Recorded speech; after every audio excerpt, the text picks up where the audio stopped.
Hello there, and welcome to the Cosmographer. The entire industrial history of our species, every city, every road, every machine anyone has ever built, will one day be a band of dark sediment about as thick as 2 fingers, smeared at both edges, and almost indistinguishable from a volcanic event. That is number 10 on tonight's list, and it is the shallowest of 10 published theories, suggesting we may not be the first. They are not ranked by how likely they are. They are ranked by one rule: how far back each one reaches. Number 7 is a planet next door that may have held liquid water for 3 billion years before this one had a crust. Number 4 is 5 real planets, catalogued and confirmed, that finished forming when the universe was 1/5 its present age. And number 2 is a window, 15 million years after the beginning, when the sky itself was room temperature everywhere at once. 10 theories, and each one reaches further back than the last. Get comfortable and settle in. If you enjoy falling asleep to the long way through a difficult question, a quick like and subscribe genuinely helps this channel reach more curious minds like you. Because by the end of this list, the reason nobody can answer it will turn out to be simpler and stranger than any of the theories themselves. Let's begin at number 10. Number 10. The problem with the rock. There are 10 theories on this list, and every one of them has been published, argued over, and left open. They are not ranked by how likely they are. They are not ranked by how strange they are. They are ranked by one rule, and the rule is time. Each theory places the first possible civilization further back into the past than the one before it. Number 10 reaches back a few 100 million years, into rock that people have held in their hands. Number 1 reaches back past the beginning of this universe.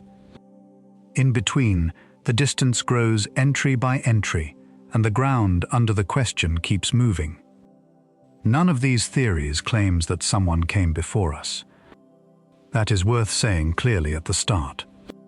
What they do, separately and without coordinating, is describe how wide the window was and how badly equipped we are to look inside it. 6 different fields have arrived at the same shape of answer from 6 different directions. The window is enormous. The search has barely begun. That gap is what this list is about. We begin with the smallest reach and the most familiar ground.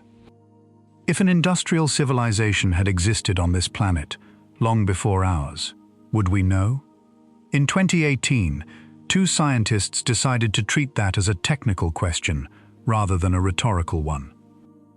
Gavin Schmidt, director of the NASA Goddard Institute for Space Studies, and Adam Frank, an astrophysicist at the University of Rochester, published a paper in the International Journal of Astrobiology with an unusually direct title. The Silurian Hypothesis. Would it be possible to detect an industrial civilization in the geological record? The framing of the paper matters as much as its conclusions. Schmidt and Frank define an industrial civilization as one with the ability to harness external energy sources at global scales. On that definition, ours has lasted roughly 300 years, dating from the beginnings of mass production. Complex life has existed on land for roughly 400 million years. So the question becomes arithmetic. What does a 300-year event look like inside a 400 million-year archive? The paper is named after a 1970 episode of the British television series Doctor Who, in which a buried race of intelligent reptiles is woken by an experimental nuclear reactor. The authors put a footnote on the first page addressing this directly. They are not suggesting that intelligent reptiles actually existed in the Silurian period. They are not suggesting that experimental nuclear physics is liable to wake them. Elsewhere in the paper, they write that they are not convinced of the correctness of their own proposed hypothesis, and that they strongly doubt any previous industrial civilization existed before ours. That is an unusual thing to find in a scientific paper, and it tells you what kind of paper this is. It is not a claim. It is a methods paper wearing a provocative name. The question it actually asks is about the instrument, not the answer. How good is the geological record, and what is it capable of showing us?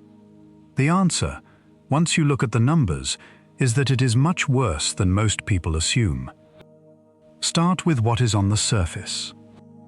The Quaternary period covers the last 2.5 million years, and it leaves widespread, accessible evidence.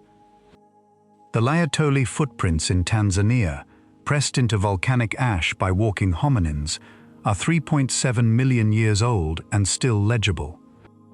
But go further back, and the surface itself runs out. The oldest, large exposed land surface anywhere on Earth is in the Negev desert, and it is approximately 1.8 million years old. Everything older than that has been buried, eroded, folded, melted, or carried down into the mantle. The ocean floor is no better, and for a specific reason. Ocean crust is continuously recycled at subduction zones, which means the seafloor has a maximum age. Sediment evidence only exists for periods after the Jurassic, roughly 170 million years ago. Everything the oceans recorded before that has been destroyed by the planet's own machinery. So what remains is exposed sections, mines, and drill cores. Schmidt and Frank put that in proportion. The current area of urbanization on Earth is less than 1% of the land surface. The places where we can actually sample pre-Quaternary rock are orders of magnitude smaller than that. We are reading a 400 million year archive through a keyhole. Then there is the fossil record itself, which is far thinner than its cultural reputation suggests. For all the dinosaurs that ever lived, across tens of millions of years and thousands of separate species, there exist only a few thousand near-complete specimens. Reduced to a rate, that is a handful of individual animals per 100,000 years, spread across the entire diversity of the group. The paper's own conclusion follows from that. For any potential civilization older than about 4 million years, the chance of finding a physical object or a fossilized individual is small.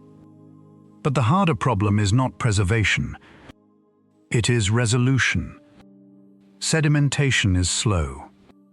In ocean cores that reach back millions of years, effective accumulation rates run at a few centimeters per 1,000 years at best.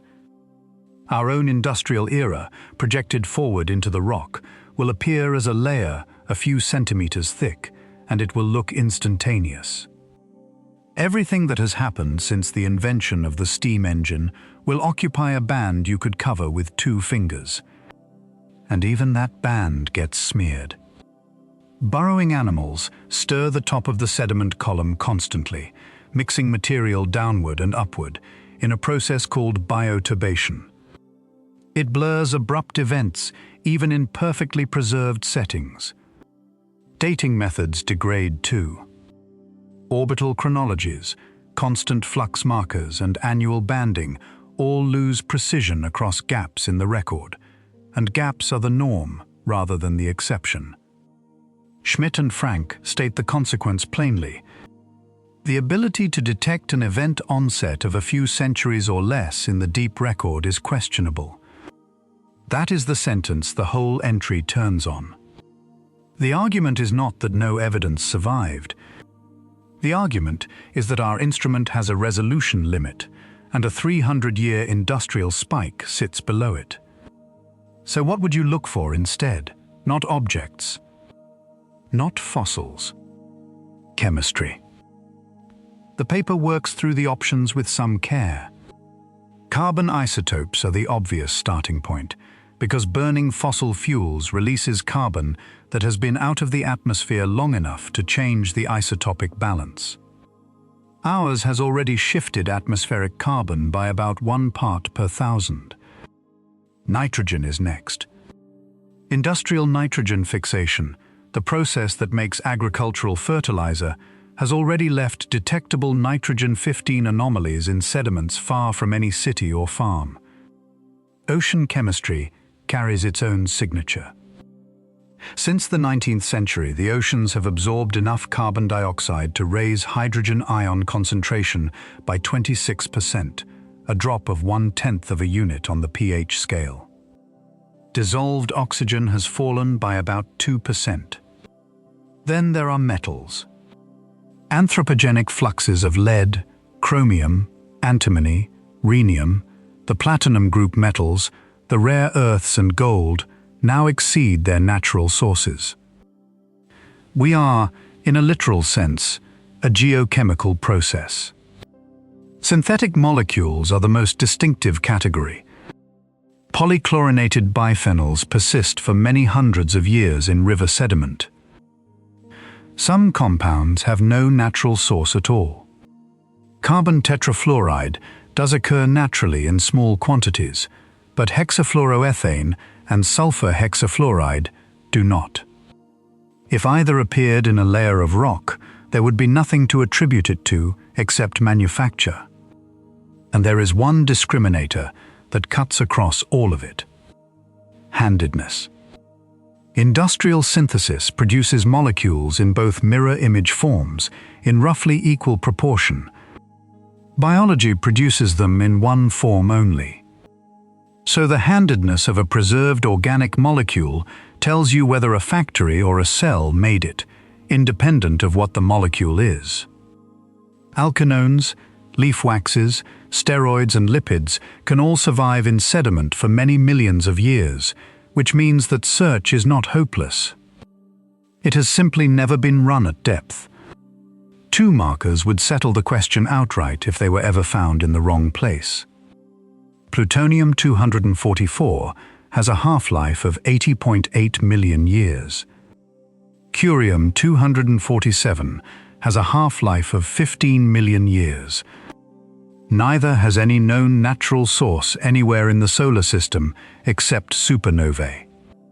A layer of ancient rock carrying either isotope, in a quantity that could not be explained by infall from a nearby stellar explosion, would be unambiguous. It would not be evidence. It would be proof. That is the paper's strongest proposal, and it has been sitting there since 2018. More than 8 years later, nobody has run the search. There is a complication, and it is a good one, because it shows how careful this kind of reasoning has to be. In the Franceville Basin in Gabon, uranium ore carries an unusual signature. The proportion of uranium-235 is lower than it should be, and the expected fission daughter products are present in exactly the right ratios. The cause is natural nuclear fission. Around 2 billion years ago, in oxygenated, water-saturated rock, uranium deposits reached the concentration needed to sustain a chain reaction, and they ran as reactors for hundreds of thousands of years. The Oklo reactors are the reason isotopic anomalies alone cannot be treated as proof of industry. Nature got there first, with a reactor.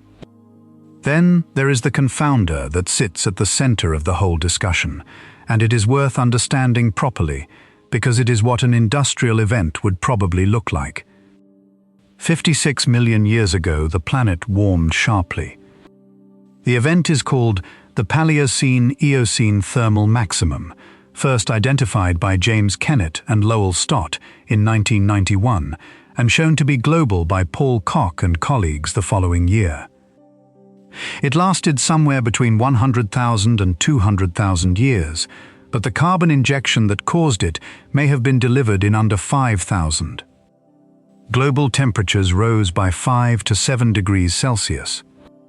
The carbon isotope excursion exceeds 3 parts per thousand in the negative direction. Between 30 and 50% of bottom-dwelling foraminiferal species went extinct. Vanadium, zinc, molybdenum, and chromium all spiked. Read that list again and notice what it resembles. A sudden release of isotopically light carbon, rapid warming, ocean acidification, heavy metal enrichment, and a marine extinction. If you were searching the deep record for the fingerprint of an industrial civilization, that is the fingerprint you would be searching for. And the leading explanation for the actual event is igneous intrusion into organic-rich sediment. Geology did it by itself. The record contains a great many of these. There was a second thermal maximum after the first, and at least 4 more hyperthermal events in the 6 million years that followed. Further back there is the Weissert event at 132 million years, Oceanic Anoxic Event 1A at around 120 million years and lasting about 1 million, and a second Anoxic event at 93 million years. The Late Devonian carries 2 at 378 and 359 million years. The Carboniferous rainforest collapse falls around 305 million. And the end Permian, 252 million years ago, ran for about 60,000 years with a carbon excursion of -5 to -7 parts per thousand. Each one of those is a candidate, in the narrow technical sense that each has the right shape. Each one also has a conventional geological explanation that fits the evidence. The paper's point is not that any of them was artificial. The paper's point is that if one of them had been, we would currently have no way to tell. There is one more line in the paper that gives the whole thing its edge. Schmidt and Frank note that at least since the Carboniferous, 300 to 350 million years ago, there has been sufficient fossil carbon buried in the ground to fuel an industrial civilization comparable to our own. The fuel has been available for 1/3 of a billion years. And then they draw a loop that they explicitly label as speculation, and that the honest version of this story labels the same way. A prior industrial episode that drove the oceans anoxic would have caused organic matter to be buried rather than decomposed. Buried organic matter, over enough time, becomes source rock, which means the coal and oil we burn could in principle be the remains of a crisis that something else caused. There is no evidence for this. It is a consequence of the physics, not a finding. But it is the kind of consequence that stays with you. What has happened since the paper appeared is mostly a story about our own layer rather than anyone else's. In 2023, a working group proposed formally defining the Anthropocene as a geological epoch, with its boundary at around 1950 and its reference point at Crawford Lake in southern Ontario. The evidence was 15 centimetres of lake sediment carrying a plutonium spike from hydrogen bomb testing at the layer corresponding to 1952. Voting ran from the 4th of February to the 4th of March, 2024. The result was 4 in favour, 12 against, and 3 abstentions. On the 20th of March, the International Union of Geological Sciences confirmed that the Anthropocene will not be recognized as a formal geological term. Meanwhile, the study of what our era will leave behind has grown into a field of its own. The word technofossil was coined in 2014. In 2023, a review proposed plastistone as a new class of sedimentary rock, covering the fused mixtures of plastic and mineral now reported on 5 continents. In 2025, a full-length book on the subject appeared from Oxford University Press, examining what our discarded material will look like from the far future. As for the search Schmidt and Frank proposed, the honest state of play in 2026 is that it has not been attempted. Jan Zalasiewicz, Emeritus Professor at the University of Leicester and one of the most prominent voices in this area, has called the idea wonderful and deeply thought-provoking. He also argues that the 2 authors underestimated both how thoroughly humans have transformed this planet and how effective the fossilization process actually is, and says he is comfortable ruling out a prior civilization of the energy-guzzling, waste-producing kind we run. That is the strongest published rebuttal in existence, and it is a judgment about magnitude. It is not a search result. There is also a paradox buried in the search that makes it harder rather than easier. The larger a civilization's footprint, the more likely it is to be detectable, and the less likely it is to have lasted. A civilization that solved its energy problem cleanly and lived for 100,000 years would leave almost nothing. A civilization that burned everything available and collapsed in 3 centuries would leave a sharp, thin, ambiguous spike. So the ones most likely to be findable are the ones least likely to have been around long, and the ones that endured are the ones that vanish completely. Schmidt and Frank raise this directly. The footprint of civilization, they suggest, may be self-limiting.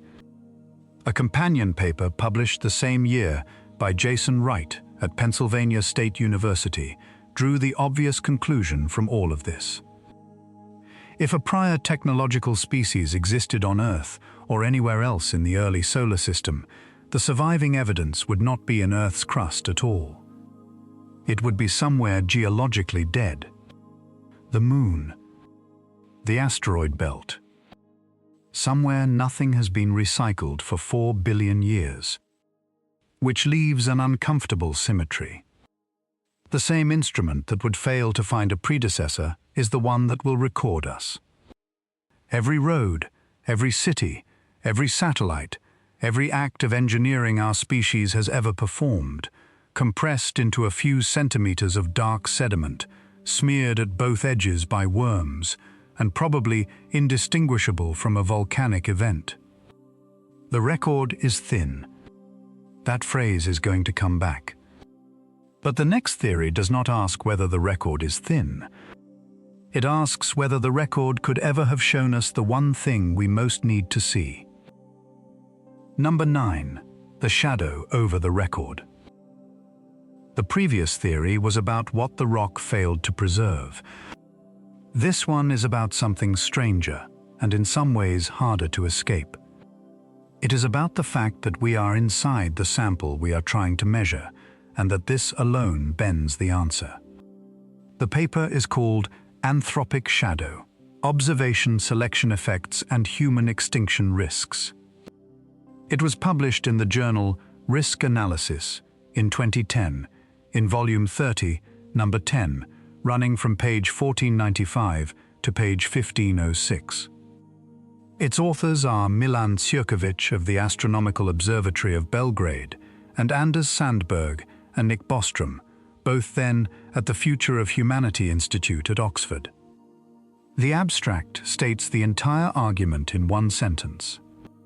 The risks associated with catastrophes such as asteroid impacts, supervolcanic episodes, and explosions of supernovae or gamma-ray bursts are based on their observed frequencies. As a result, the frequencies of catastrophes that destroy or are otherwise incompatible with the existence of observers are systematically underestimated. Read slowly. That is not a mystical claim. It is a sampling problem, and it is the same kind of sampling problem that shows up in medicine and in engineering and in finance under the name survivorship bias. Here is how it works. We estimate how often planet-scale catastrophes happen by counting the ones that left traces we can find. Craters, ash layers, isotope anomalies, extinction horizons. We build a frequency from that count, and we use the frequency to say how dangerous the future is. But we can only be here to do the counting if none of those catastrophes ended the lineage that produced us. Which means the set of events available for counting is not a random sample of all events. It is the subset of events compatible with our own existence. The paper gives this a name. Above a certain severity, there is what they call the anthropic compatibility boundary, and the region above it is the shadow. Events in the shadow are not rare. They are unobservable from the inside, which is a different thing entirely. The authors put arithmetic on it. They define an overconfidence parameter, which is simply the ratio between the true probability of an event and the probability we would infer from the record. In their worked example, they take a catastrophe on the scale of a supervolcanic eruption, with a 50% chance of occurring per million years of human evolution, and a 10% chance that humans survive it if it happens. Run those numbers through the correction and the overconfidence parameter comes out at 5.5. The real rate is 5.5 times the rate we would infer. And then they take the limit, which is the part that lingers. As the survival probability approaches zero, the overconfidence parameter approaches infinity. In their words, we should have no confidence at all in historically based probability estimates for events that would certainly end us. Not low confidence. None. Because for those events, the record is guaranteed to be empty, regardless of how often they happen. The paper includes a diagram that makes this visible, and it is built from the Earth Impact Database. Plot every known impact crater by size and by age, and you see exactly what the argument predicts. There is no trace of a 100-kilometer impactor hitting Earth in the last million years. There is no trace of one at any point in the Phanerozoic, the entire 540 million years of complex animal life. The distribution has a ceiling, and the ceiling has a suspiciously clean edge. The single clear outlier is Chicxulub, now dated to 66 million years ago. The impactor was roughly 10 to 15 kilometers across, arriving at around 20 kilometers per second, leaving a crater about 180 kilometers wide, and taking with it about 3/4 of all species then alive. That is the largest event in the sample. The argument says the sample has a boundary, and Chicxulub sits just underneath it. For scale, here is the frequency picture as it currently stands. Objects around 100 meters across arrive roughly every 10,000 years. Kilometer-scale objects arrive somewhere between once per 100,000 and once per 600,000 years, and the published estimates genuinely differ by that much. 10-kilometer objects, the Chicxulub class, arrive roughly once per 100 million years. Supervolcanic eruptions above 400 cubic kilometers of ejecta have happened 6 times in the last 100,000 years, giving a recurrence interval of about 17,000 years. Those are the numbers everyone quotes. The anthropic shadow argument says every one of them is a flaw, not an estimate. The paper is careful about which hazards the argument applies to, and the list is short. 4 classes qualify: asteroid and comet impacts, supervolcanism, supernovae and gamma-ray bursts, and super-strong solar flares. What those 4 have in common is that our frequency estimates for them come from terrestrial records, from craters and ash and isotopes laid down here. Encounters with black holes or passing stars are excluded, because for those we have astronomical evidence gathered from elsewhere in the galaxy, and that evidence is not filtered through our own survival. Beyond the worked example, the authors build a general version with 4 parameters. There is the inherent probability that a disaster occurs in any given interval, the probability that it proves lethal to observers if it does, the number of intervals available, and the number of disasters actually recorded. Under a uniform prior, the whole thing reduces to a closed form, and they run it for 4 intervals to show the behavior. The shape of the result is always the same. The fewer survivable disasters you see in the record, the less the record is telling you. It is worth noticing how close the biosphere has actually come. The end Permian extinction, dated in the paper to 251.4 million years ago, plus or minus 700,000, removed up to 96% of non-bacterial terrestrial species. That is not a mass extinction in the ordinary sense. That is a planet coming within a few percent of clearing itself. And it happened once in a record that we are reading precisely because it did not finish the job. There is one more distortion the authors flag, and it is a useful reminder that even the escape routes have their own problems. If you wanted an unbiased sample of impact rates, the obvious move would be to count craters on the Moon, which has no weather and no plate tectonics and holds its scars indefinitely. But the lunar record is dominated by the late heavy bombardment, roughly 4 billion to 3.8 billion years ago, when the inner solar system was being reorganized. Almost every large lunar crater dates from that era. Using the Moon as a neutral sample of the last 500 million years means separating out an event that swamps everything else, and the separation is not clean. The paper's sharpest application is not to rocks at all. It is to physics. There is a possibility, taken seriously in theoretical physics, that the vacuum state of our universe is not the lowest one available.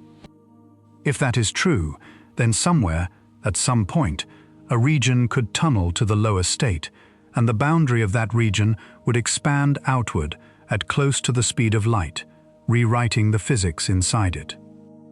This is called vacuum decay, and it is the clearest example of what the paper calls a zero survival event. There is no surviving it, no observing it, and no adapting to it. In 1983, Piet Hut and Martin Rees published an argument in Nature that particle colliders cannot trigger such a transition. Their reasoning was empirical and appealing. Cosmic rays already collide at energies far higher than anything we can produce. The Earth and the Moon have been absorbing those collisions for 4.5 billion years. Nothing has happened. Therefore, the process is safe. Surkovic, Sandberg, and Bostrom's response is that this argument provides no comfort whatsoever because it fails to correct for exactly the bias they are describing. In a universe where such transitions do occur, every observer who exists is by definition in a region where one has not yet occurred, and every such observer would look at their own history and conclude it was safe. They note that the same error appears in the 2008 safety assessment written for the Large Hadron Collider. The escape route they endorse is not terrestrial, and this is the constructive part of the paper. In 2005, Max Tegmark and Nick Bostrom published a short paper in Nature using the age distribution of planets across the galaxy rather than the survival of Earth. Because that distribution is not conditioned on our existence in the same way, it can be used to bound the rate. The result: fewer than one vacuum phase transition per billion years in our galaxy's volume. That is a real constraint, and it was obtained by deliberately stepping outside our own record. The paper's most vivid illustration, though, has not aged well, and the honest version of this story says so. For decades, the standard example of a near miss for humanity was Toba. Around 74,000 years ago, a supervolcano in Sumatra produced one of the largest eruptions of the Quaternary. In 1992 and again in 1998, researchers proposed that the resulting volcanic winter cut the human population to something on the order of a few thousand individuals, and perhaps as few as 1,000. The Anthropic Shadow paper uses that figure directly as its example of a catastrophe that almost removed the observers. The evidence has moved against it. In 2013, a study of volcanic ash from Toba, found in the sediments of Lake Malawi in East Africa, reported no volcanic winter there at 75,000 years. In 2018, a second study of the same lake sampled at a resolution of 3 to 4 millimeters, which corresponds to 8 or 9 years per sample, immediately above and below the Toba ash layer. It found no change in low-elevation tree cover and no change in grass composition outside normal variability. Its review of the genetic literature concluded there is no support for a population bottleneck at or near 74,000 years. That same year, a paper in Nature reported that humans thrived through the eruption in South Africa, and archaeological continuity has since been documented in India as well. The eruption certainly happened. The near extinction probably did not. The same fate has recently befallen a second candidate. In 2023, a paper in Science inferred a severe bottleneck in human ancestry, reducing the breeding population to around 1,280 individuals, somewhere between 930,000 and 813,000 years ago, and lasting more than 100,000 years. In 2025, a paper in the journal Genetics concluded that this bottleneck is likely a statistical artifact. A second paper in a different journal reached the same conclusion independently.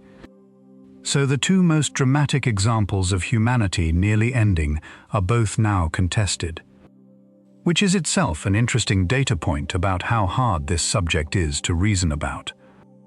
And then there is the formal rebuttal, which is the sharpest thing written on the topic and which deserves to be stated fairly.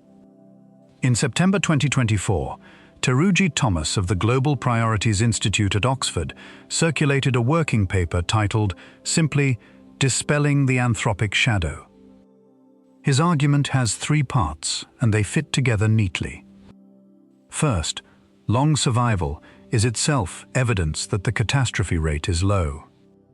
If dangerous events were common, we would be less likely to be here at all, so our being here pushes the estimate down. Second, conditional on survival, the observed historical frequency does understate the true rate.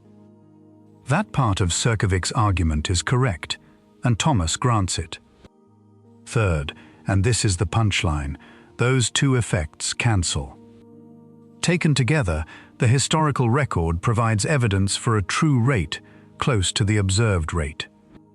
His broader philosophical point is that what we ought to believe depends on the evidence we actually have, and the fact that we could not easily have had different evidence is not in itself important. Between those two positions sits a third, and it is the most practically useful. In 2019, Andrew Snyder-Beatty, Toby Ord and Michael Bonsall published a paper in Scientific Reports, taking the bias seriously enough to correct for it formally. They built a likelihood function that conditions explicitly on the existence of observers. Their illustration of the problem is the cleanest one anybody has written. If humans required 10 million years of impact-free evolution, then any human observers will necessarily find 10 million impact-free years in their own history, regardless of the true impact rate. With that correction applied, and using only our species' 200,000-year track record, they bound the annual probability of natural human extinction below 1 in 14,000, and likely below 1 in 87,000. Using the whole genus Homo, likely below 1 in 870,000. Those are reassuring numbers, and they were obtained by taking the shadow seriously rather than by dismissing it. There is a second place this same machinery shows up, and it will return later in the list. In 1983, Brandon Carter published a paper in the Philosophical Transactions of the Royal Society, applying observation selection reasoning not to catastrophes but to evolution. His question was why intelligent life took nearly the whole available lifetime of the Sun to appear on Earth, and his answer was that the sequence must have contained at least one, and probably not more than two, steps that were highly improbable in the time available. That is the same anthropic argument pointed in a different direction, and it produces a much bleaker conclusion about how common minds are. It comes back at number 6. Picture where all of this evidence physically lives. Walk into an ocean drilling core repository. The air is cold and dry, the lighting is industrial, and the shelving runs the length of a warehouse. Thousands of meters of seafloor sediment, extracted by ship, cut into lengths of about 1.5 meters, sealed in split plastic liners and racked in numbered rows. Each tube is a column of time standing on its side. You walk the aisle. Somewhere in the second row there is a band of pale grey a centimetre wide, and that centimetre is 100,000 years. There are gaps in the columns where the drill lost material, or where the seafloor stopped accumulating, or where a current swept 1,000,000 years away. Nobody can fill them. This is the entire readable history of the planet, boxed and catalogued and labelled, and the most honest thing about it is how much of it is missing. Which is why this theory belongs on the list, and belongs here, near the shallow end. It does not claim a predecessor existed. It claims something narrower and considerably stranger.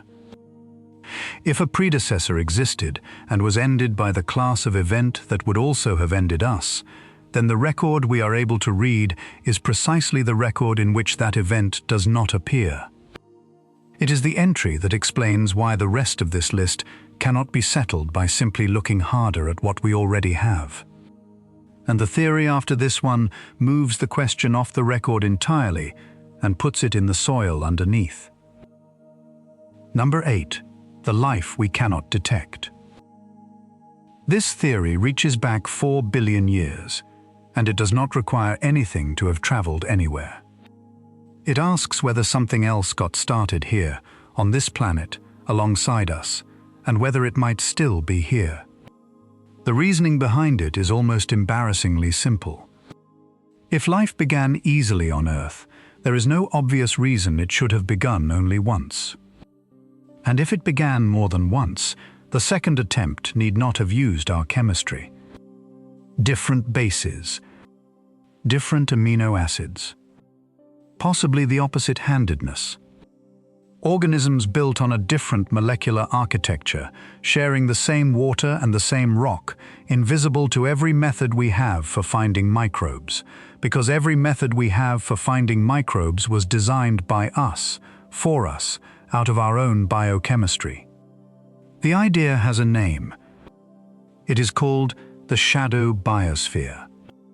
It was set out formally in 2005 by Carol Cleland, a philosopher of science at the University of Colorado Boulder, and the biochemist Shelley Copley, in the International Journal of Astrobiology, under the title The Possibility of Alternative Microbial Life on Earth. It was developed further in 2009 in the journal Astrobiology, in a paper called Signatures of a Shadow Biosphere by Paul Davies, Stephen Benner, Carol Cleland, Charles Lineweaver, Christopher McKay, and Felisa Wolfe-Simon. That author list is worth noticing.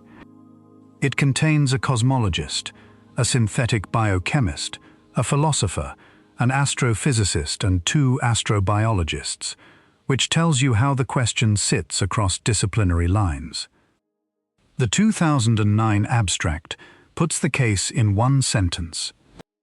If life arises readily in Earth-like conditions, as many astrobiologists contend, then it may well have formed many times on Earth itself, which raises the question of whether one or more shadow biospheres have existed in the past or still exist today. The obvious response is that we would have noticed.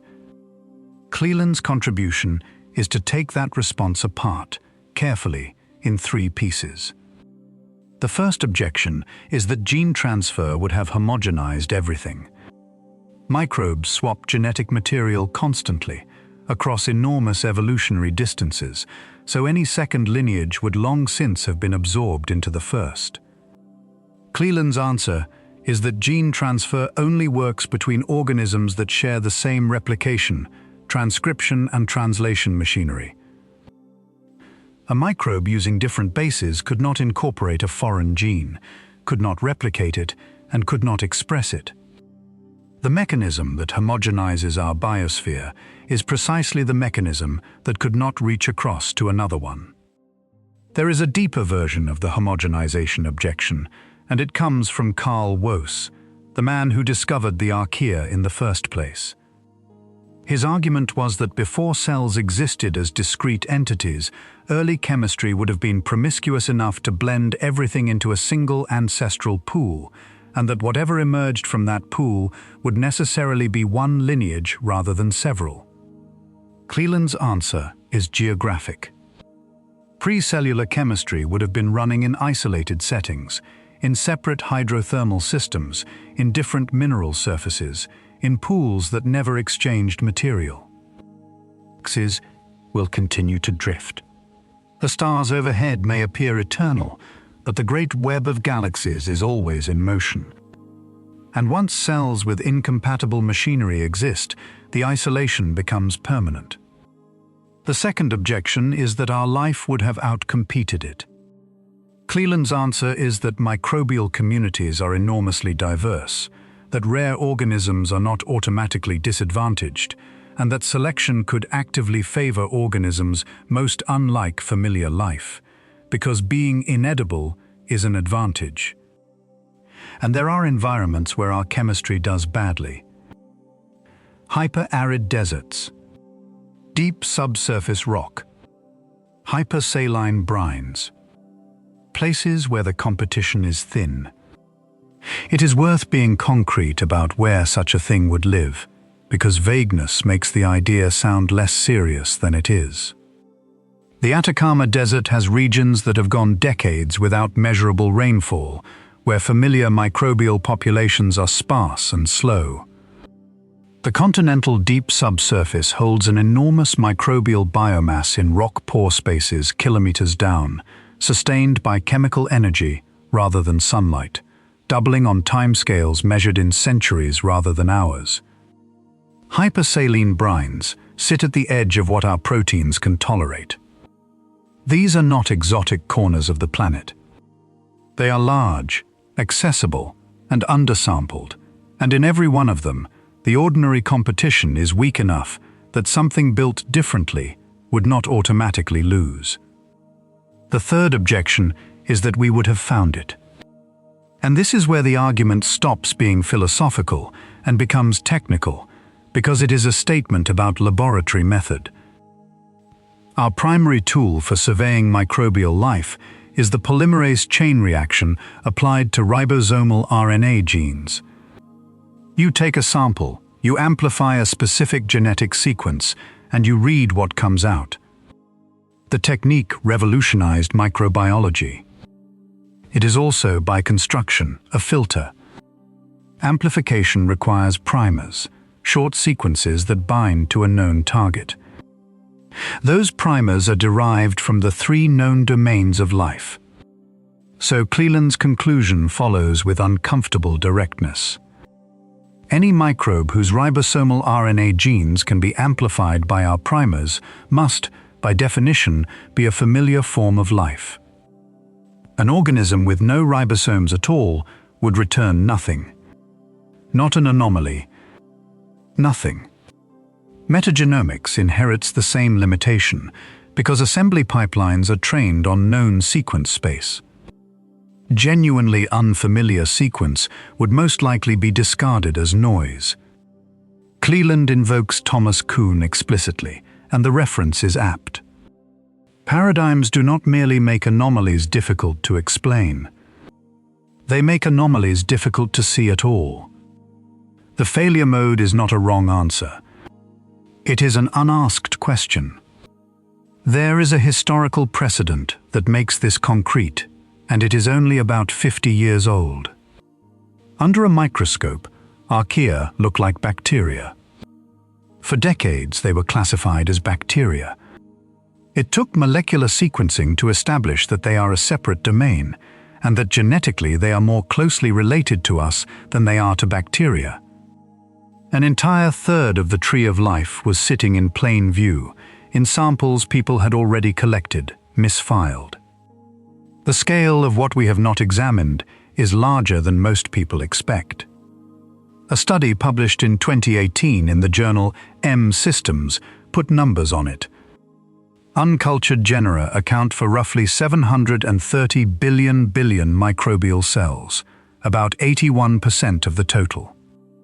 Uncultured phyla, the deeper branches, account for about 25%.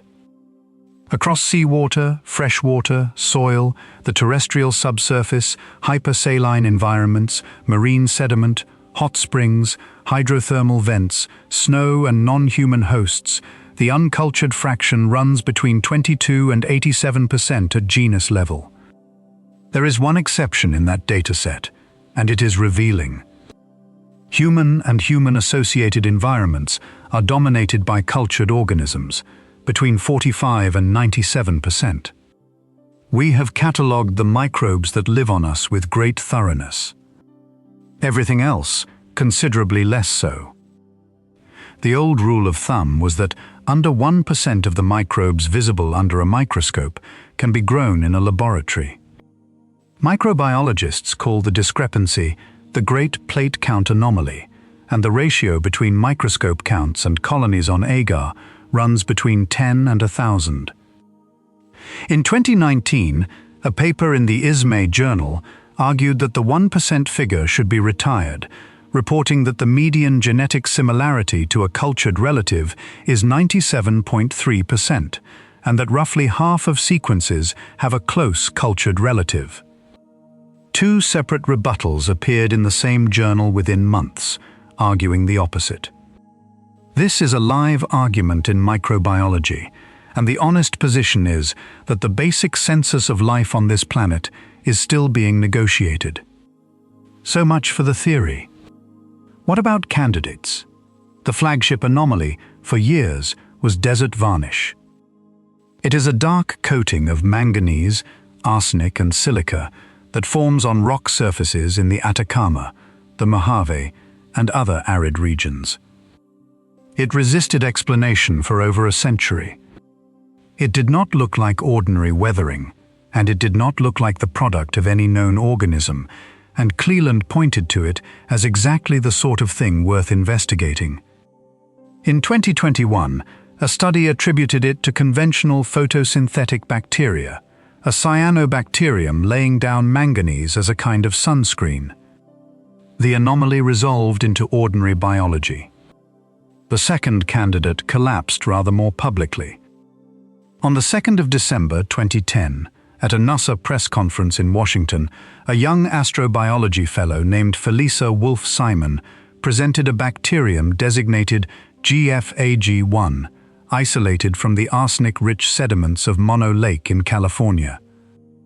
The claim was that it could substitute arsenate for phosphate in its biochemistry, including in its DNA.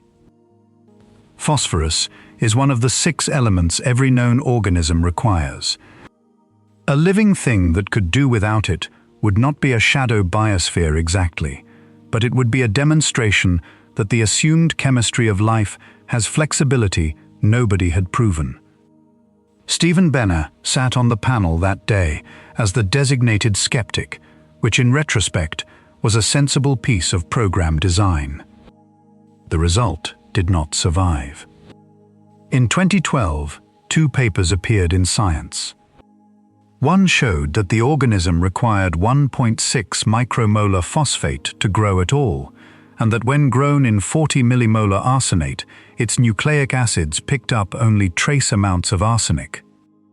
The other used mass spectrometry to look directly for arsenate covalently bound in the DNA, and found none.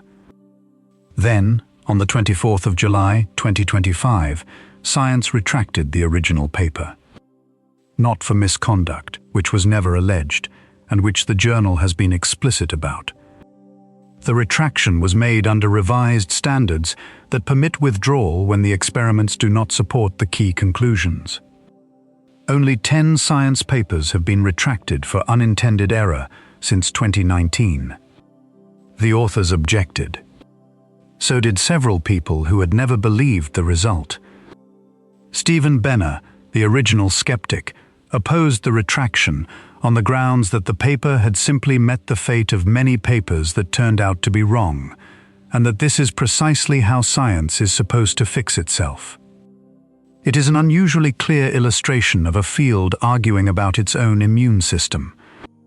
The objections to the retraction were not confined to the authors. Ariel Anbar of Arizona State, a co-author, called the stated rationale misleading. A NASA official asked the journal to reconsider on the grounds that the paper had been singled out. Others supported the decision, including one of the researchers who had written a rebuttal 13 years earlier. What the episode really shows is that a field can be extremely good at correcting a specific claim and still have no settled procedure for what to do with the paper afterwards. There is one more thing that looks like a shadow biosphere and is not. In 2015, a paper in Nature described the candidate phyla radiation, assembled from 8 complete and 789 draft genomes. It may comprise more than 15% of the entire bacterial domain, and almost all of it lacks major biosynthetic pathways, living as symbionts on other organisms. It is a spectacular discovery.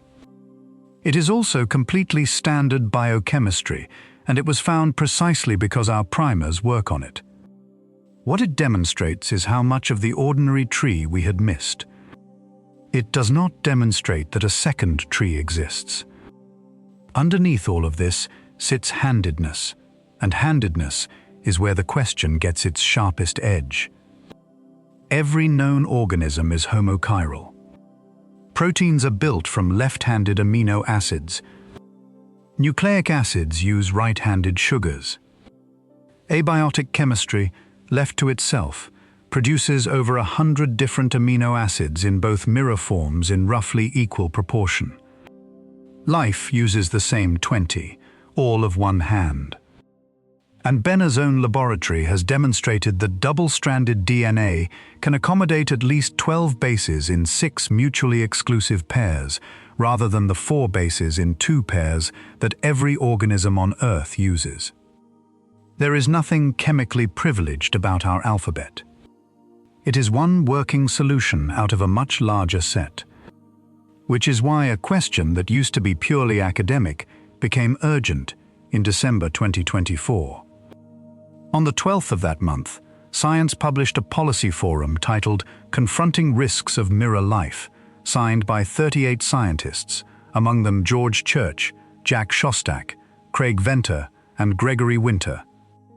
It arrived alongside a technical report running to nearly 300 pages. The argument is straightforward, and it follows directly from chirality. A bacterium built entirely from mirror image molecules would be largely invisible to immune systems because biological recognition is shape-specific and therefore handedness-specific. It could be difficult to predate, difficult to treat, and effectively impossible to eradicate once released. One of the signatories described it as potentially the ultimate pandemic, largely refractory to immune response. Drew Endy of Stanford estimated the cost of attempting to build one at around $500 million and the capability as 10 to 20 years away. Meetings followed through 2025, including one at Asilomar, the site of the original recombinant DNA moratorium. Notice the connection, because it is exact. The reason mirror life is considered dangerous is the same reason a shadow biosphere would be undetectable. Our systems, biological and technical alike, recognize only what resembles us. Somebody is at least building the right tools. NASA funds a program called the Laboratory for Agnostic Biosignatures at close to $7 million, led by Sarah Stewart Johnson of Georgetown University with Heather Graham of NASA Goddard. Its purpose is to develop biosignatures that do not presuppose any particular biochemistry. Chemical complexity, elemental and isotopic accumulation, chemical disequilibrium, patterns of energy transfer, signatures of the fact of life rather than the specifics of ours. The program is aimed at Mars and the icy moons. It is also, incidentally, the only serious toolkit anyone has assembled for finding a second origin at home. It is worth spelling out what those 4 categories actually mean, because they are the closest thing anyone has to a test that does not assume the answer. Chemical complexity asks whether a sample contains molecules too intricate to arise by chance in the absence of some replicating process, without caring what those molecules are made of. Elemental and isotopic accumulation asks whether something is concentrating particular elements or preferentially selecting lighter isotopes, which is what metabolisms do regardless of their chemistry. Chemical disequilibrium asks whether a system is being held away from the state it would relax into if left alone. And energy transfer asks whether there is a structured flow of energy through the sample rather than a simple gradient. Each one is meant to survive translation into a chemistry nobody has imagined.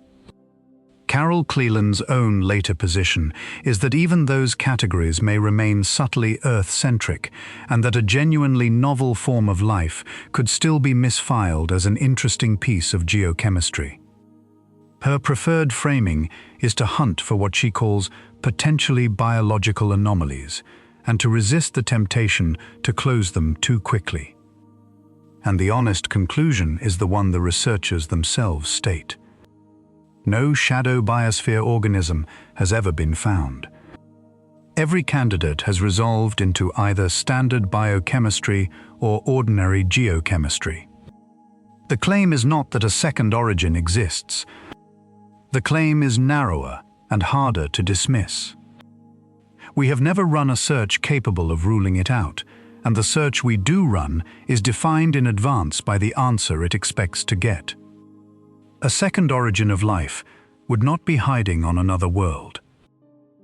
It would be in soil, in brine, in rock a few meters down. And the reason we could walk past it 1,000 times is that our test for life is a test for relatives. The next theory keeps the same question and moves it about 40 million kilometers, to a planet that may have had oceans before this one had a crust. Number 7. The neighbors who may have started first. This theory reaches back 4.3 billion years, and it moves the question off Earth for the first time. Not far. 2 planets, one on either side of us, both of which may have had liquid water on their surfaces before this planet had a stable crust. The claim was made formally in 2016 in a paper in Geophysical Research Letters by Michael Way and colleagues at the NASA Goddard Institute for Space Studies. The title is a question, and the question is the entry. Was Venus the first habitable world of our solar system? Their method was a 3-dimensional general circulation model, the same class of tool used to study Earth's climate, adapted for another planet. They fed it topography measured by the Magellan mission in the early 1990s, estimates of the sun's brightness at 2.9 billion and 715 million years ago, Venus's present-day orbital parameters, an ocean volume consistent with current theory, and an estimate of what the early atmosphere contained. What came out was not what most people expect. The model produced a Venus with moderate surface temperatures, despite receiving between 46 and 70% more sunlight than Earth does. There was one condition. The planet had to be rotating slowly, with a prograde period longer than about 16 Earth days. And at Venus's actual rotation rate, the model kept the climate habitable until at least 715 million years ago.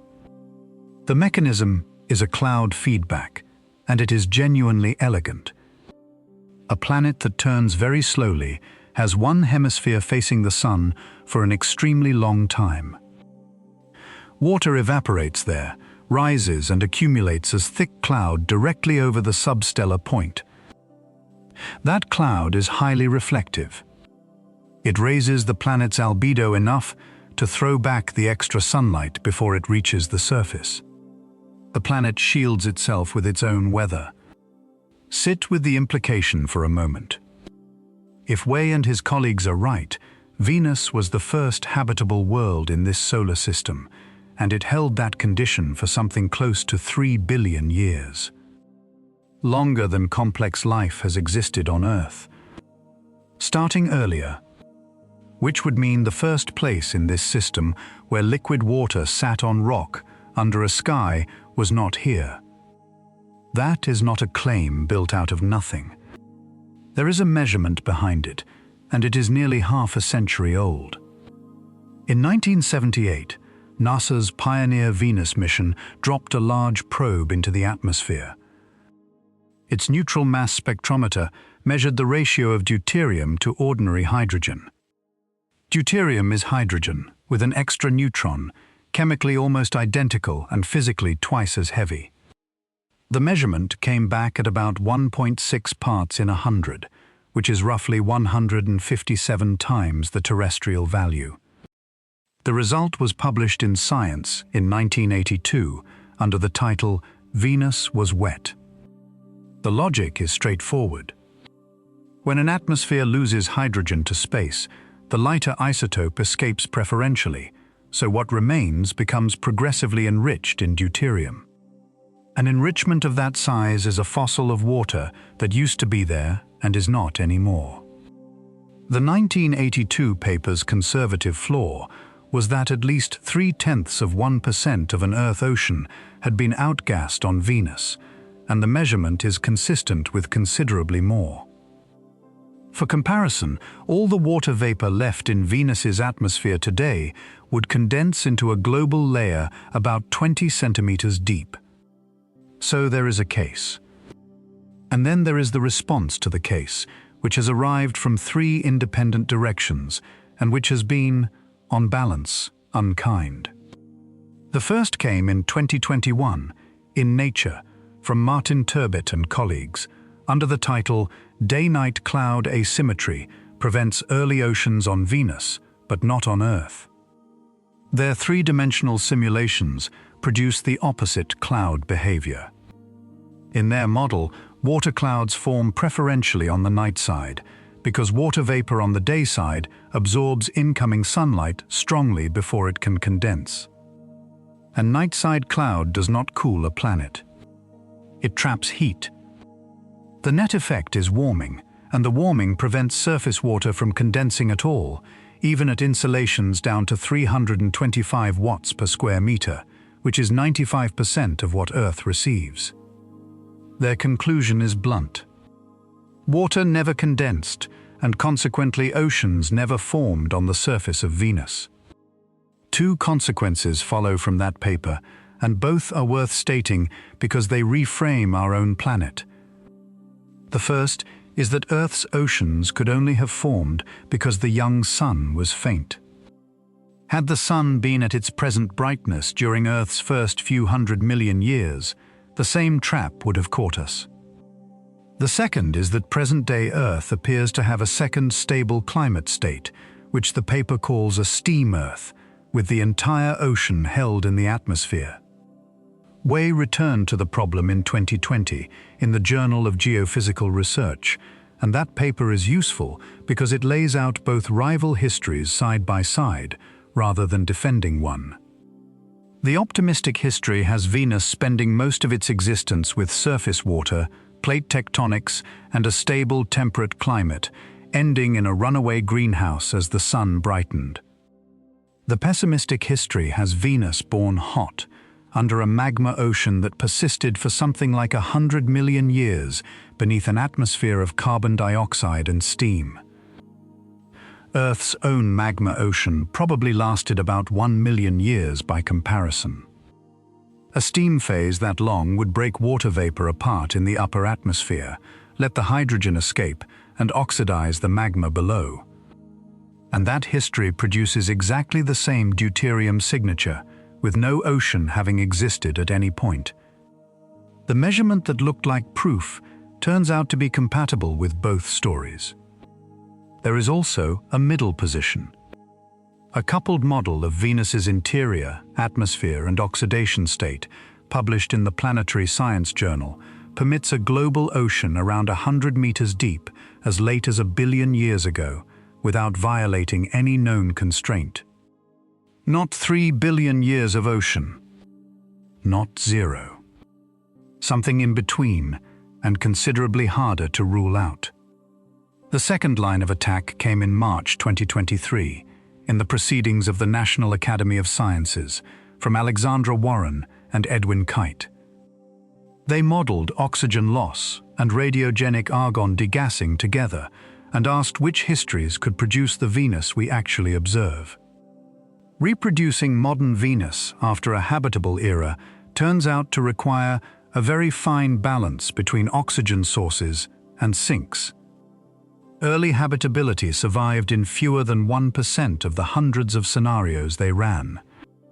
The third and strongest arrived on the 2nd of December 2024 in Nature Astronomy from Teresa Constantinou, Oliver Shortall, and Paul Rimmer at Cambridge's Institute of Astronomy under the title A Dry Venusian Interior Constrained by Atmospheric Chemistry.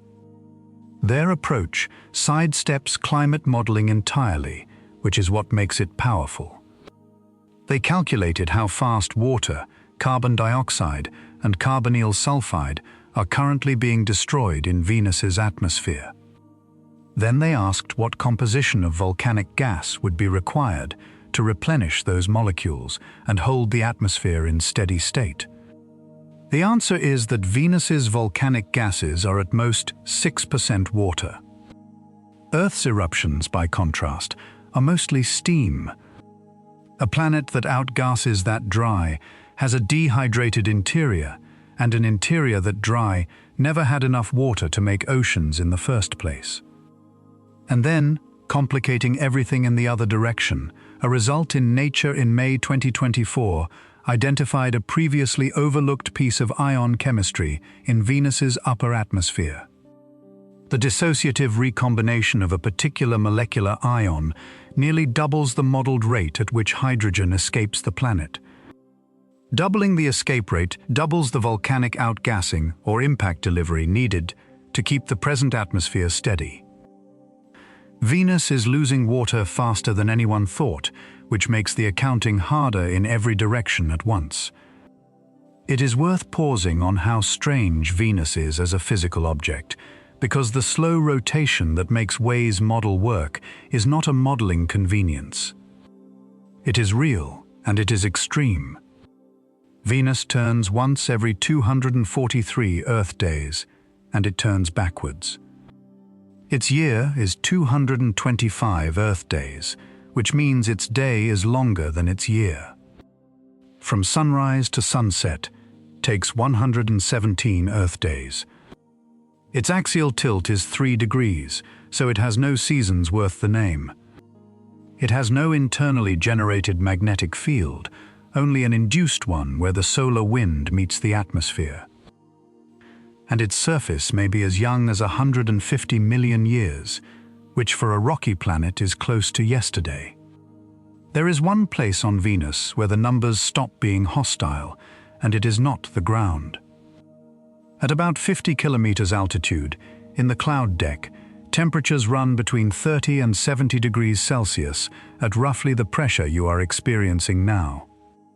That band is the reason the phrase aerial biosphere ever entered the literature, and it is the reason Da Vinci's descent probe will be sampling on the way down rather than only at the bottom. Now step across to the other neighbor, where the timeline is better constrained and considerably less contested. Mars's history is divided into 4 periods, and the first 2 are the ones that matter. In the pre-Noachian, 4.5 to 4.1 billion years ago, water vapor condensed into what may have been a global ocean, and the European Space Agency dates the first window for the possible emergence of life there to roughly 4.4 to 4.3 billion years ago. The Noachian, 4.1 to 3.7 billion years ago, brought heavy bombardment, the enormous volcanic construction of the Tharsis region, valley networks carved by running water, crater lakes, and clay minerals that only form in non-acidic groundwater. It also brought the shutdown of the planet's magnetic dynamo, which is the beginning of the end. By the Hesperian, 3.7 to 2.9 billion years ago, the water was acidic and episodic, appearing in catastrophic outflow floods and leaving sulfate deposits behind. By the Amazonian, from 2.9 billion years ago to the present, Mars was cold and dry and thin, and it has stayed that way. But the Noachian was a long time. 400 million years of lakes and rivers on a world that had already had a possible ocean before that. And that was happening while Earth's own record consists of a handful of mineral grains. Set that against what Earth itself can show for the same period, because the comparison is humbling. Our oldest direct evidence of surface conditions consists of detrital zircon crystals from the Jack Hills in Western Australia, dated to 4.4 billion years, whose oxygen isotopes imply liquid water and a stable crust. There is a contested claim of biologically fractionated graphite inside a single 4.1 billion-year-old zircon. Then graphite and possible stromatolites in the Isua supracrustal belt in Greenland at 3.7 billion years, and microfossils and layered structures in the Dresser Formation of the Pilbara at 3.48 billion.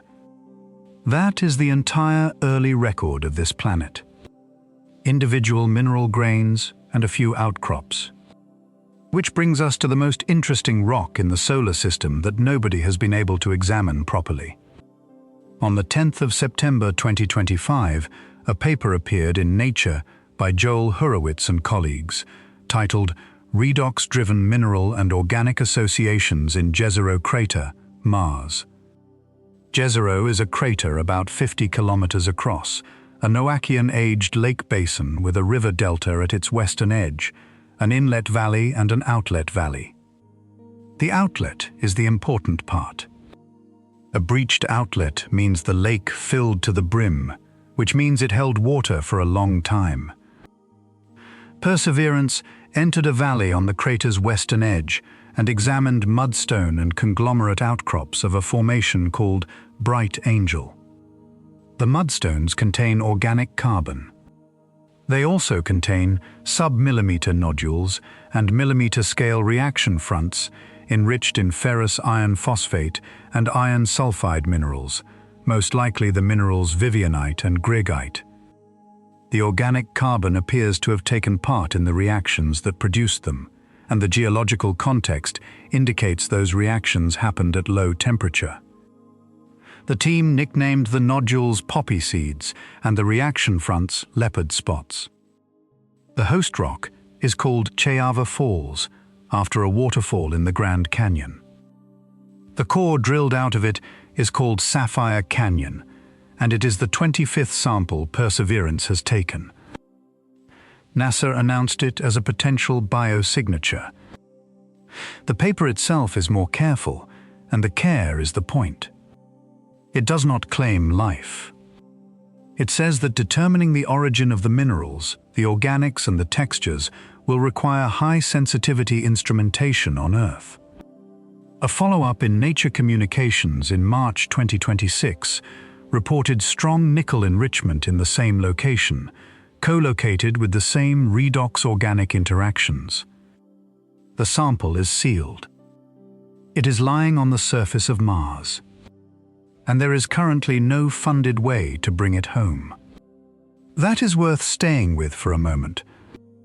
A group of people designed a drill, launched it across the solar system, landed it in a dry lake bed, found the most interesting rock anyone has found there, cut a core out of it, sealed the core in a titanium tube, and set the tube down carefully on the ground.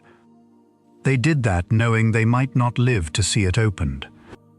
It is a message left for someone who has not been funded yet. There is one more thread here, and it connects the two neighbors to each other and to us. Material moves between planets, and it moves in quantities that have been measured rather than guessed.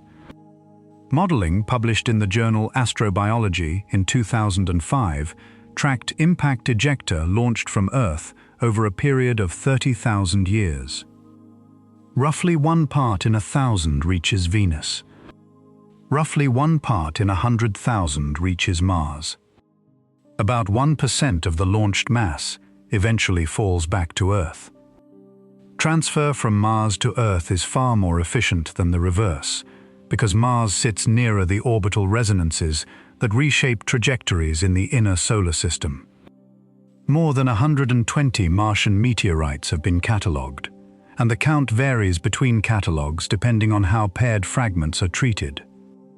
And the rocks survive the trip in better condition than intuition suggests. Experimental work published in Astrobiology in 2008 found that Martian meteorites record shock pressures between 5 and 55 gigapascals and heating between 40 and 350 degrees Celsius, and that some fragments never exceeded 100 degrees. Crust can be launched to escape velocity under conditions that rock-dwelling microbes routinely survive, which is why one particular meteorite caused so much trouble. ALH 84001 was recovered from the Allen Hills in Antarctica in 1984. In 1996, a paper in Science proposed that it contained Martian microfossils, pointing to ovoid particles 10 to 100 nanometers across, rod-like structures around 100 nanometers long, carbonate globules, and associated magnetite grains. The interpretation was contested almost immediately, and it is not accepted today. Comparable carbonate globules were grown abiotically in the laboratory at 150 degrees. The bacteria-shaped objects turned out to be magnetite crystals grown in alignment on the host carbonate.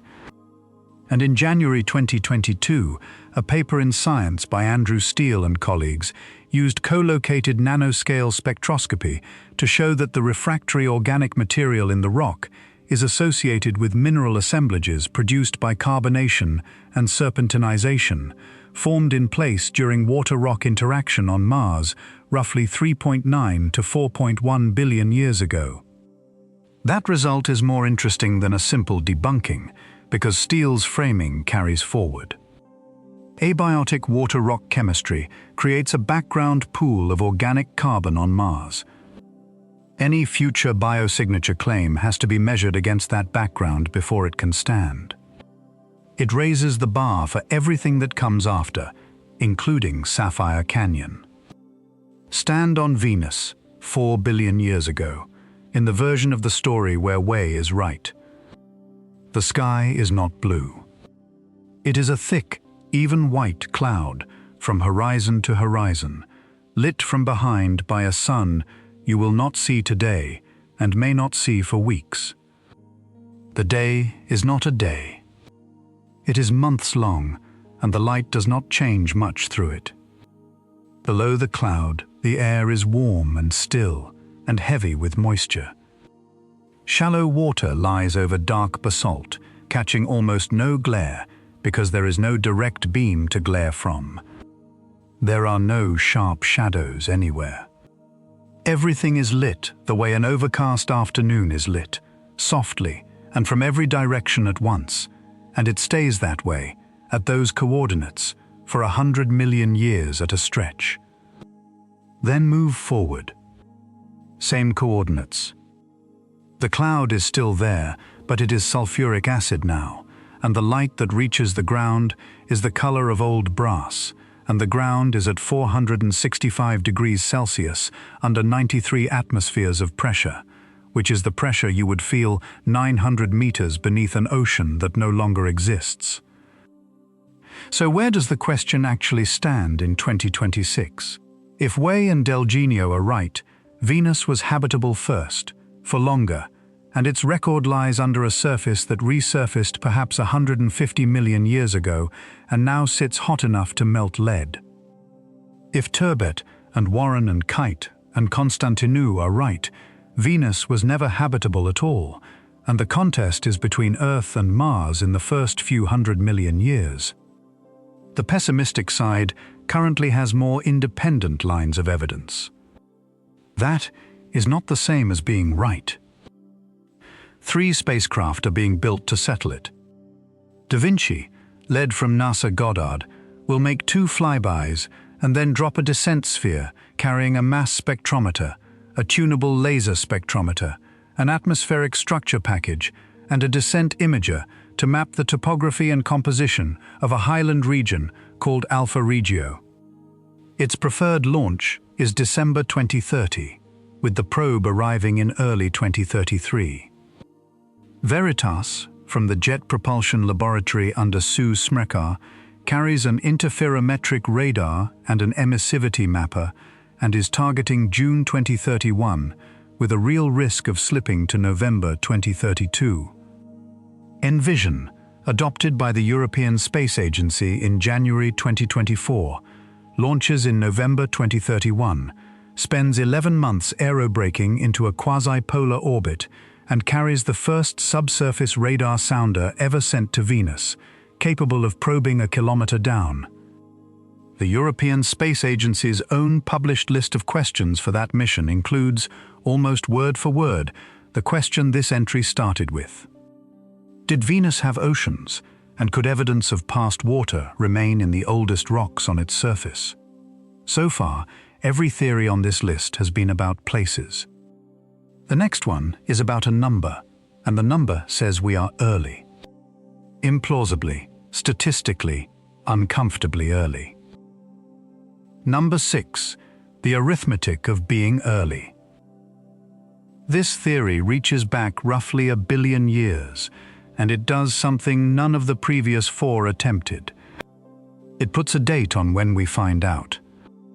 The paper appeared in 2021 in the Astrophysical Journal, volume 922, article 182. Its title is a sentence, and it takes a moment to unpack. If loud aliens explain human earliness, quiet aliens are also rare. The authors are Robin Hanson, an economist at George Mason University, along with Daniel Martin, Calvin McCarter, and Jonathan Paulson. None of them is a professional astronomer. The press release is unusually candid about this, describing the team as 4 people who assembled online in response to a request posted the previous December and calling the result gig science. It is one of the odder origin stories in the modern literature, and it produced a serious paper in a serious journal. The problem it starts from is not the silence. It is our position in time. Suppose that reaching our level of complexity required a series of hard steps. Improbable transitions that had to occur in sequence, each one unlikely enough that it might not have happened at all. If that is how it works, then the probability of the whole sequence completing rises as elapsed time raised to the power of the number of steps. Not linearly. As a power law. Integrate that over the distribution of habitable star lifetimes and planet durations, and you get the paper's headline result. More than 99% of advanced life should appear after today, unless the number of hard steps is below 3, and the maximum planet duration is under 50 billion years. In their own phrasing, we seem early. The word early is doing a lot of work there, so it is worth making the scale concrete. Only about 8% of interstellar gas has so far been converted into stars. 95% of stars last longer than our Sun. Some last roughly 2,000 times longer. The maximum stellar lifetime the paper uses is 20 trillion years. The universe is 13.8 billion years old, which is under 1% of that span. Put another way, if the universe's habitable era were a single day, we would be arriving in the first 14 seconds of it. For most parameter choices the model allows, our position in the sequence of civilizations sits below the first percentile. The power law itself comes from Brandon Carter in the paper mentioned at number 9, published in the Philosophical Transactions of the Royal Society in 1983. Its central result is counterintuitive enough to deserve careful statement. If a sequence of improbable steps has to complete inside a fixed window of time, and it does complete, then each step will on average have taken an equal share of that window. It does not matter how different the individual difficulties were. Conditional on success, the timing spreads out evenly, and the probability of success scales as the window duration raised to the power of the number of steps. That is why the number of steps matters so much, and why Hansen's team spends real effort on it. They take 6 as their conservative middle estimate and consider a plausible range of 3 to 12, arriving at 6 by looking at 2 diagnostic durations in Earth's own history, the roughly 1.1 billion years of habitability we have left, and the roughly 400 million years between Earth becoming habitable and life appearing. The model itself has exactly 3 free parameters, which is remarkably few for a claim of this size. There is the expansion speed of a civilization that spreads. There is the constant of the appearance rate, and there is its power. Each, the authors argue, can be estimated from data to within about a factor of 4. The power comes from Earth's evolutionary history. The constant comes from assuming that our own date is a random draw from the distribution of expansionist birth dates. And the speed comes from the single observational fact that we see no alien-controlled volumes anywhere in our sky. The numbers that come out the other side are specific enough to be uncomfortable. Expansionist civilizations, in this model, now control something like 40 to 50% of the volume of the universe. Each will eventually control between 100,000 and 30 million galaxies. They arise roughly once per million galaxies. They expand at more than half the speed of light, and expansion speeds below about a third of light speed are strongly disfavored by the fact that we cannot see anyone. And then the number that gives this entry its shape. We could meet them in roughly 200 million to 2 billion years. In the paper's tabulated middle scenario, at half light speed, with 6 hard steps, the time until contact is 19 million years at the first percentile, 488 million at the 25th, and 2.2 billion at the 75th. Those are not evenly spread outcomes. They are a distribution with a long tail, and the short end of it is uncomfortably short. The paper also gives a spacing. Using a galaxy density of about 70 million galaxies per cubic gigaparsec, the model's illustrations show something like 60 expansionist origins spread across 9 billion light-years, which works out to an average separation of roughly 150 million light-years. That is a very large distance and a very small number of neighbors, and it is the reason the model predicts silence rather than crowding. The elegant part of the model is why we cannot see any of this, and it is a selection effect rather than a hiding mechanism. If expansion happens near the speed of light, then the expansion front arrives almost as soon as the light announcing it. There is very little warning. Which means that any expansionist civilization whose origin lies within most of our past light cone would already control the region we are looking out from. Stated plainly, if they were somewhere we could see them, they would already be here instead of us. So the empty sky is not evidence of absence. It is evidence that we are standing inside a region the expansion has not yet reached, which is precisely what the model predicts we ought to observe from the inside before the arrival. And if one of these volumes ever did become visible, it would not be subtle. The paper works out the angular size. An alien-controlled volume appearing in our sky would typically be much larger than the full moon. This is not a new preoccupation for Hansen. In the late 1990s, he wrote a short essay called The Great Filter, which asked how much of the improbability separating dead matter from an expanding, lasting civilization lies behind us, and how much lies ahead. Its most quoted line is that evidence of extraterrestrials is likely to be bad news, though valuable. Nick Bostrom made the same argument at greater length in MIT Technology Review in 2008 under the title "Where Are They?" and expressed the hope that the Mars probes find nothing at all. His formulation was that discovering a vertebrate-like fossil on Mars would be by far the worst news ever printed on a newspaper cover. The reasoning is that every additional example of life arising easily moves the improbability from behind us to in front of us. It is worth noting one thing the paper does not do. It explicitly rejects the zoo hypothesis, the idea that we are being deliberately left alone.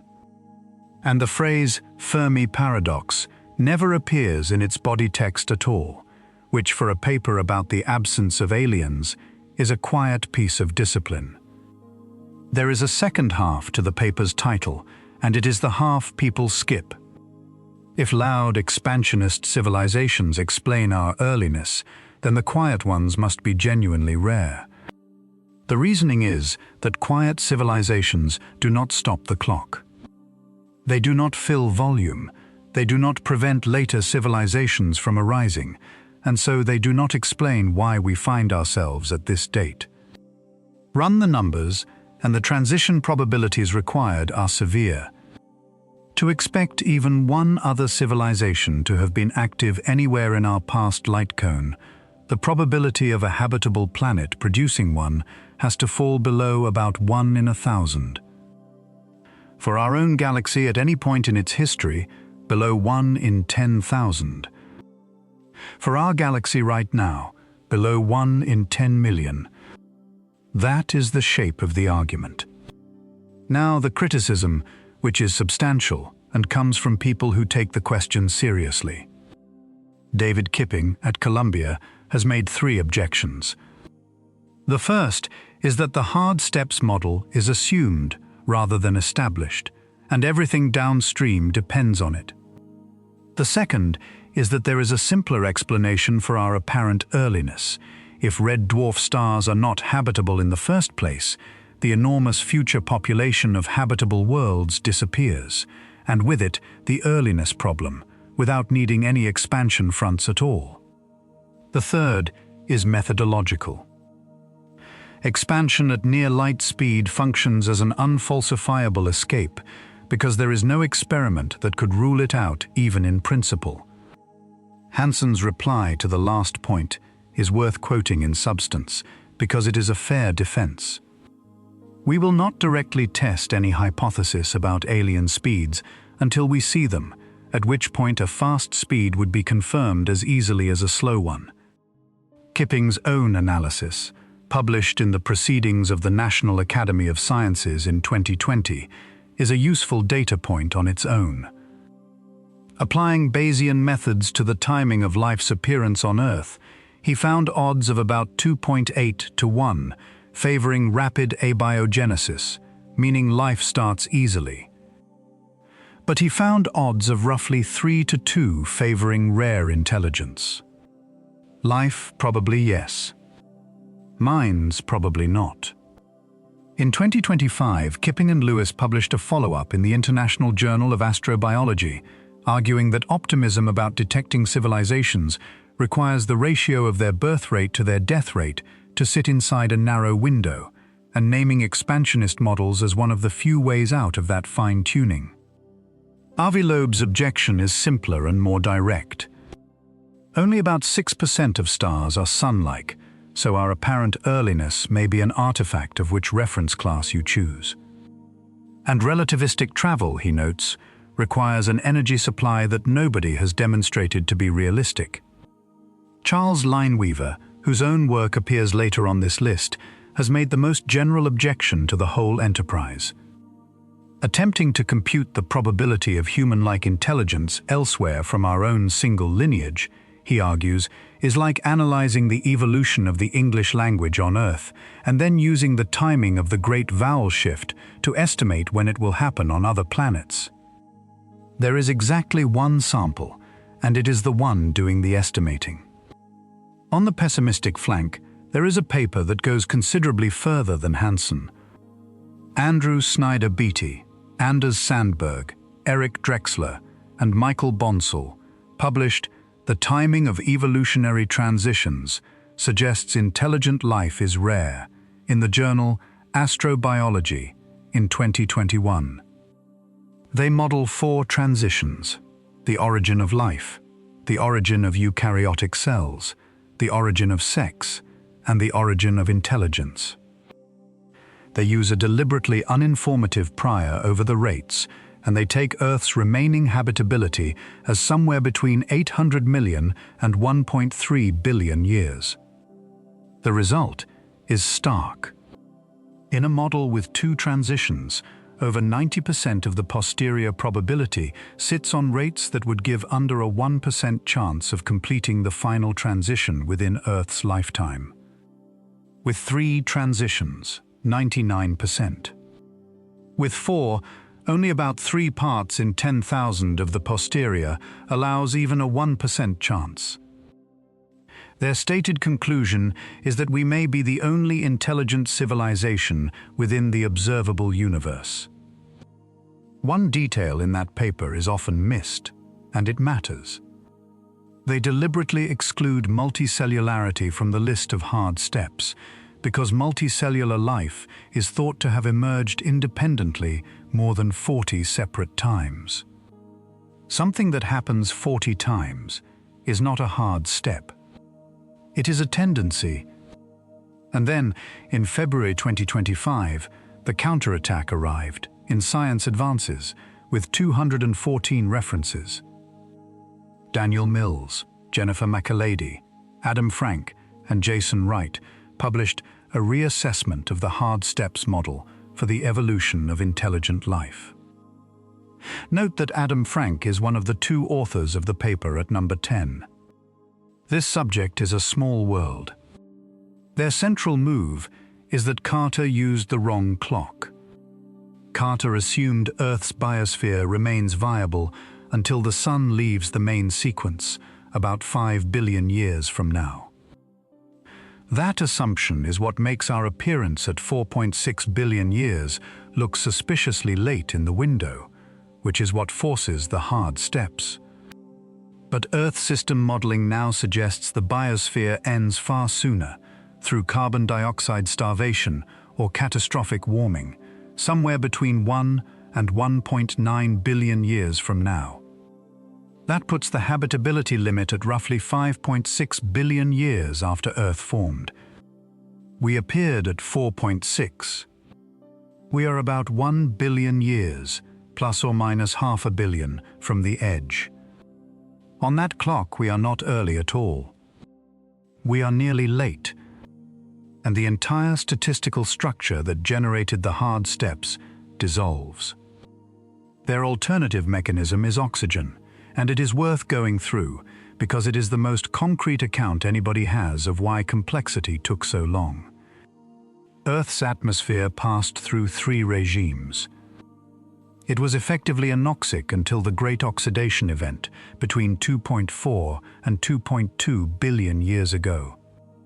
Then came a long Proterozoic plateau, with oxygen at somewhere between 1 and 10% of present levels, lasting well over a billion years.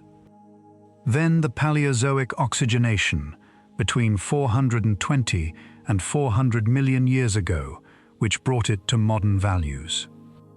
Each of those thresholds gates a class of organism. Eukaryogenesis requires oxygen somewhere between 0.1% and 0.4% of present levels.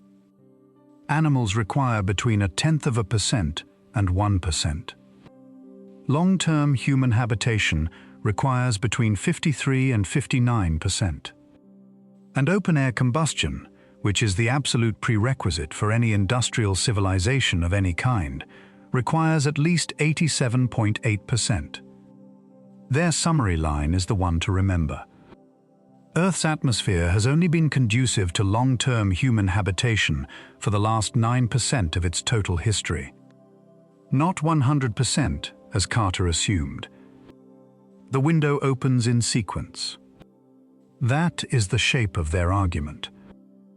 Eukaryotes and animals were environmentally excluded until about 2.2 billion years ago, the first 52% of Earth's history. Humans and industry were excluded until about 400 million years ago, the first 91%. Nothing improbable had to happen. Things simply could not happen until the air permitted them to. They are careful about what they have shown, and the script should be too. In their own words, they do not claim to have falsified the hard steps model. They claim to have formulated a justifiable and testable alternative to it. And they note that Carter's anthropic reasoning still holds inside their framework. Their 4 predictions are all exoplanet spectroscopy, and each one distinguishes a different candidate for the hard step, which means the argument will be settled by telescopes rather than by debate. There is a head-to-head here that nobody has resolved, and it is a good illustration of how young this field is. Snyder, Beatty, and Mills both use roughly 1 billion years of remaining habitability. They reach opposite verdicts. And the earlier paper pre-tested a crude version of the oxygen gating argument and rejected it, while the later paper never answers that objection. But notice what the optimistic version actually implies for this list. If Mills and colleagues are right, the appearance of intelligence was not a lottery win. It was gated behind environmental windows that opened in a fixed sequence, driven by planetary chemistry. That does not weaken the case that someone came before us. It strengthens it considerably.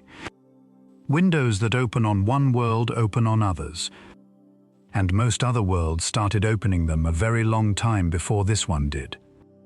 That model assumes the galaxy had the time to spare. The next entry is about exactly how much time it had, and the answer is about 9 billion years more than most people picture. Number 5. 9 billion years of galaxy before us. This theory reaches back 13 billion years, and unlike most of the others, it is not really a theory at all. It is a measurement, and it has been sharpened enormously in the last 8 years. The reason it belongs on a list of disturbing ideas is what it does to the sense of scale that everything else on this list depends on. Here is the comparison the entire entry rests on. The Sun is 4.567 billion years old. The oldest disk of the Milky Way began forming about 13 billion years ago, which means the Sun formed when the galaxy it sits in was already roughly 2/3 of its present age. There were 9 billion years of this galaxy before there was a Sun. Start with how we know the Sun's age, because the method is more interesting than the number. We do not date the Sun by looking at it. We date it by looking at the first solids that condensed out of the disk that formed around it. Those solids are calcium-aluminium-rich inclusions, white refractory blobs a few millimeters across, found inside primitive meteorites. They condensed at very high temperature, before anything else, and the moment they crystallized, several radioactive clocks started running inside them. Lead-lead dating of inclusions in a meteorite called Efremovka gave 4,567.2 million years, plus or minus 600,000. In 2010, a measurement of an inclusion from a meteorite recovered in Northwest Africa pushed that to 4,568.2 million years, between 300,000 and 1.9 million years older than every previous estimate. That study was the first to correct for the fact that the isotopic composition of uranium itself varies from sample to sample, which had been quietly distorting the answer for decades. In 2012, a study using the corrected method gave 4,567.3 million years, plus or minus 160,000, and showed something else along the way: chondrules, the small melted droplets that make up the bulk of a primitive meteorite, began forming at the same time as the inclusions and continued for about 3 million years afterwards. The meteorite that made most of this possible arrived on schedule and in public. Allende fell at 5 minutes past 1 in the morning on the 8th of February 1969, near Pueblito de Allende in Chihuahua, Mexico. About 2 tons were recovered across a strewn field roughly 8 kilometers wide and 50 kilometers long. It is the largest carbonaceous chondrite ever found, and it is packed with these inclusions. It also arrived 5 months before Apollo 11, which meant that the laboratories built specifically to receive lunar samples now had something to practice on. A great deal of what we know about the age of the solar system exists because a rock fell in the right place at the right time. There is an independent check that uses the sun itself rather than its debris. Helioseismology reads the sound waves trapped inside a star, which ring it like a bell and whose frequencies depend on its internal structure. A Bayesian analysis published in 2015 using 8,640 days of low-degree solar oscillation frequencies gave an age of 4.587 billion years, plus or minus 7 million, or 4.569 billion, with a different set of assumed nuclear reaction rates. Both run slightly older than the meteorite ages. The honest framing is that 4.567 billion years is the canonical figure, and the last decimal place is still argued over. There is even a competing chronology proposing 4,568.4 million years, on the grounds that the inclusion's lead clocks were thermally reset after they formed. The age of the solar system has a live dispute at the million-year level, which is a good reminder of what precision actually looks like in this business. Now the galaxy. In 2022, Mao Shengshang and Hans-Walter Rix published a paper in Nature called A Time-Resolved Picture of Our Milky Way's Early Formation History. Their method is worth explaining because it is what made the result possible. They used subgiant stars, which occupy a brief phase after a star finishes burning hydrogen in its core and before it becomes a red giant.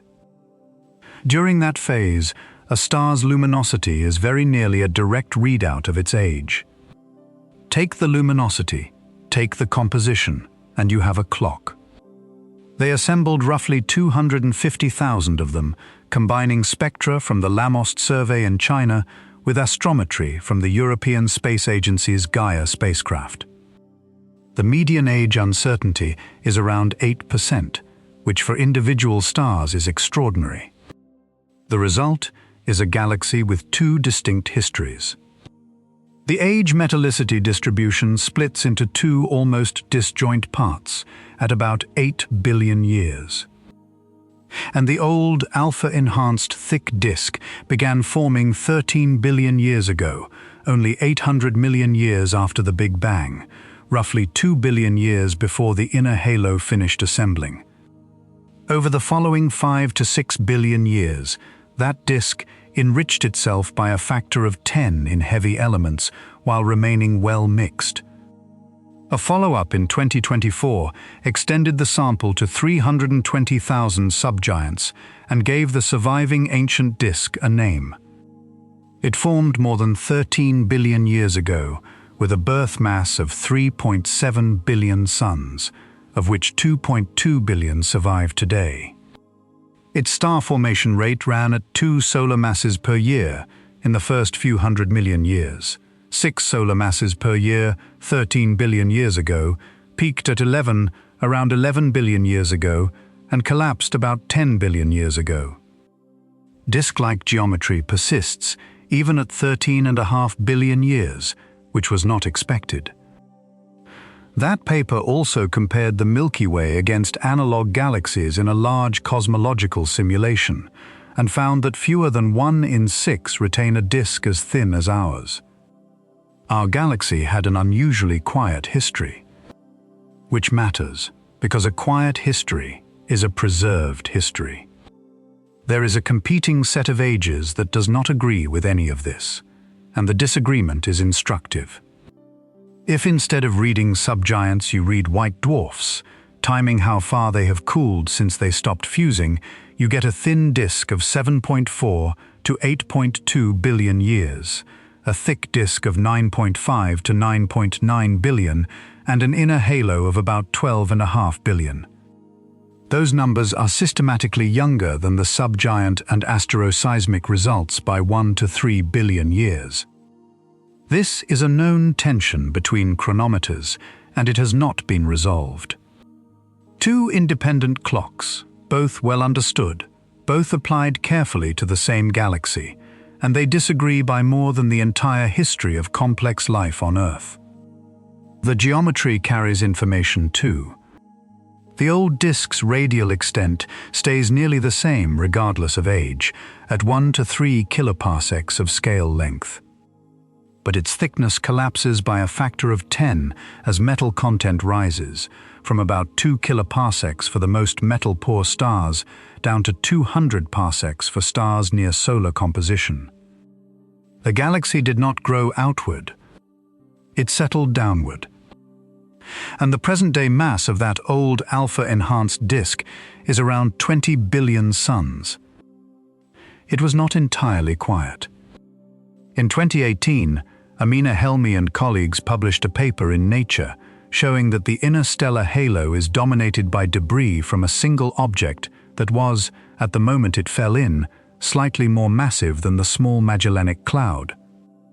Hundreds of RR Lyrae variable stars and 13 globular clusters all follow one consistent relationship between age and composition, which is the signature of a shared origin. With an estimated 4:1 mass ratio, that merger dynamically heated the existing protodisk into the thick disk about 10 billion years ago. Independently and in the same year, Vasily Belokurov and colleagues found the same debris as an extreme orbital anisotropy in Gaia and Sloan data, with the halo spinning at only 20 to 30 kilometers per second. And even that is contested, which is worth saying because it shows how new all of this is. A 2023 analysis using different data derives a stellar mass for the merged object of only about 145 million suns, contributing 15 to 25% of the stellar halo, and calls it a minor 1:8 merger rather than a major one. Published estimates of that object's mass span a factor of 30. The collision happened. Its size is an open argument. Then there are the individual stars, and one of them has an instructive history. HD 140,283 is informally known as the Methuselah star. In 2013, astronomers used the Hubble Space Telescope's fine guidance sensors to measure its distance with 1/5 the previous error, placing it at about 58 parsecs, roughly 190 light-years. Feeding that into stellar models gave an age of 14.46 billion years, plus or minus 310 million from the distance alone, and plus or minus 800 million once composition uncertainty was included. The universe is 13.8 billion years old. A star in the solar neighborhood appeared to be older than everything. What happened next is a good short history of how astronomy fixes itself, and it took 12 years. A reanalysis in 2014 gave 14.27 billion. In 2015, interferometry measured the star's actual angular diameter directly and required a convective mixing length well below the Sun's, yielding 13.7 billion plus or minus 700 million. That same study showed that changing the assumed interstellar extinction alone shifted the answer by 1.5 billion years, down to 12.2. A 2021 analysis gave 12.01 billion. A 2024 analysis, using Gaia distances and three-dimensional non-equilibrium abundance calculations, gave 12.3 billion. And then, in 2025, the first asteroseismic detection of oscillations in that star, using 20-second cadence photometry from the TESS satellite, gave 14.2 billion years, plus or minus 400 million. The published range runs from 12 to 14.5 billion years, and the newest result is among the oldest. This is not a settled number. The honest description is that it is a star which once appeared older than the universe, whose age estimates have swung across 2.5 billion years, and which remains disputed. Part of the swing came from revising its iron abundance, from about -2.40 to about -2.29. Small changes in composition produce large changes in inferred age. There is a second star that is stranger in a different way. Its designation is SMES J0313, and it was found in the SkyMapper Southern Sky Survey and reported in Nature in 2014. Its optical spectrum shows magnesium and calcium, and no iron lines at all. The upper limit on its iron content is below 10 to the -7.1 times the solar value, which is at least 30 times lower than the previous record holder. Its abundance pattern matches something very specific, a single low-energy supernova from a star of about 60 solar masses that collapsed to a black hole rather than exploding fully. Which means we may be reading the chemical fingerprint of one individual first-generation star. Not a population.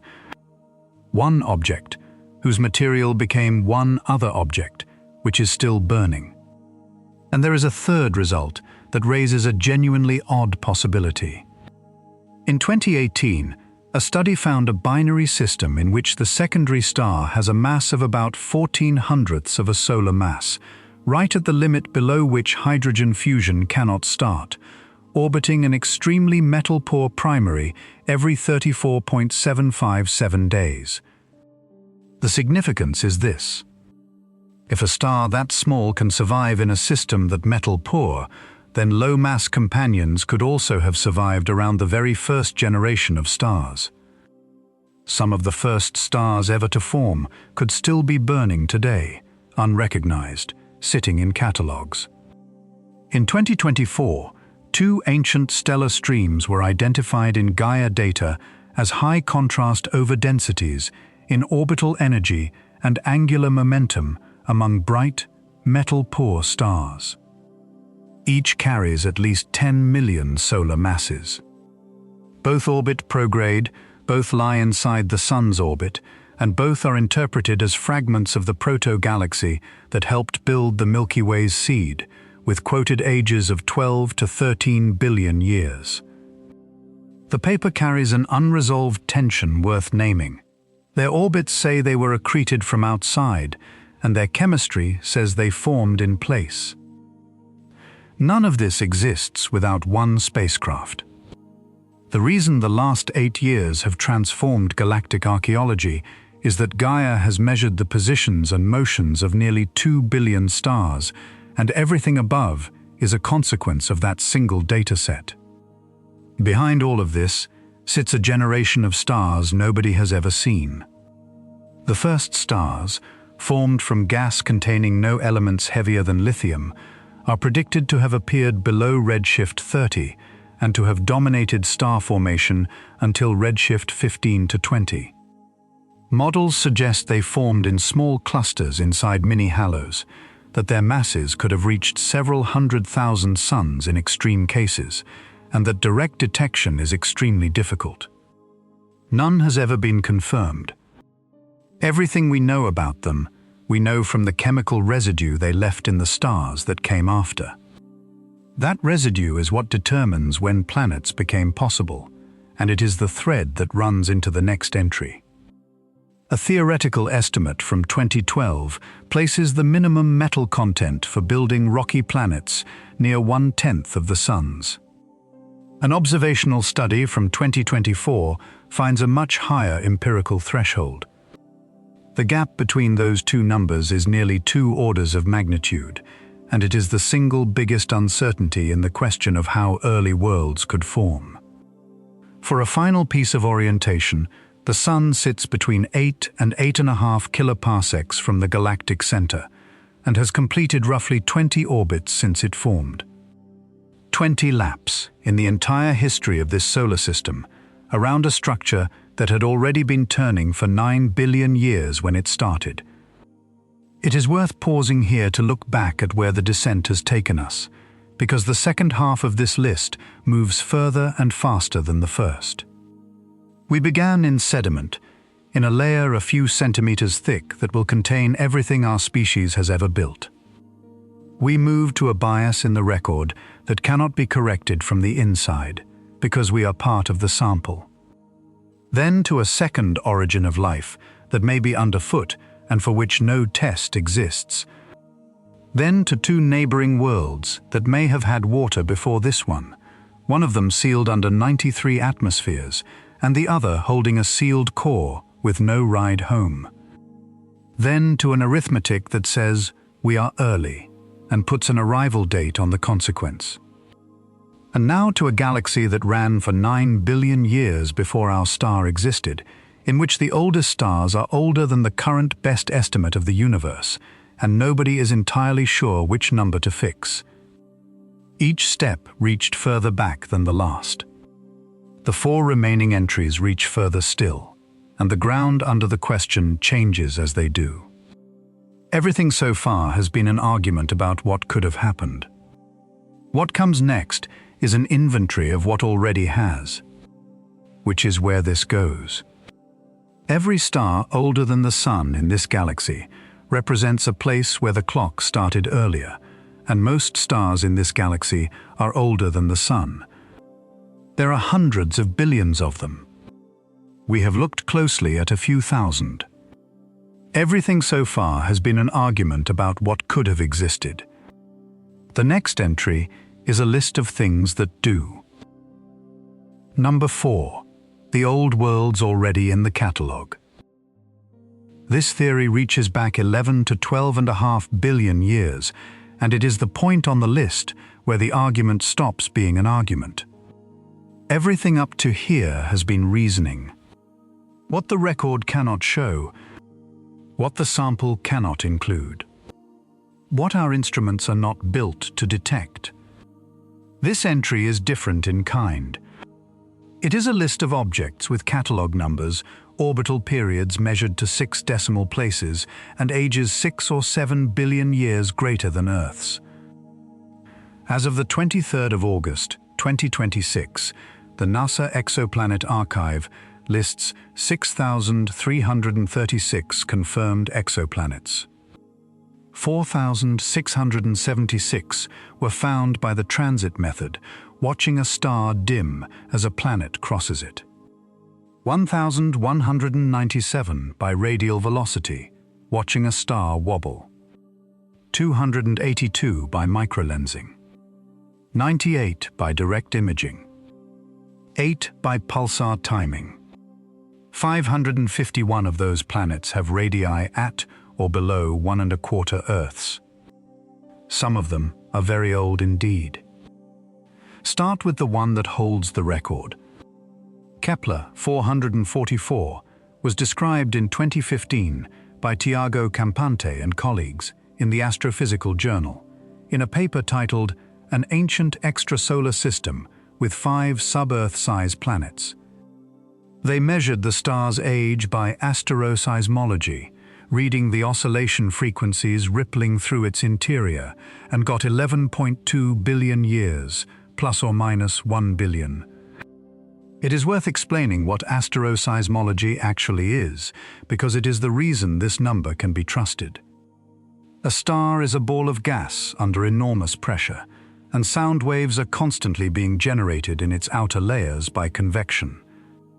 Those waves travel inward, refract, and come back out, and the ones that fit the star's dimensions resonate.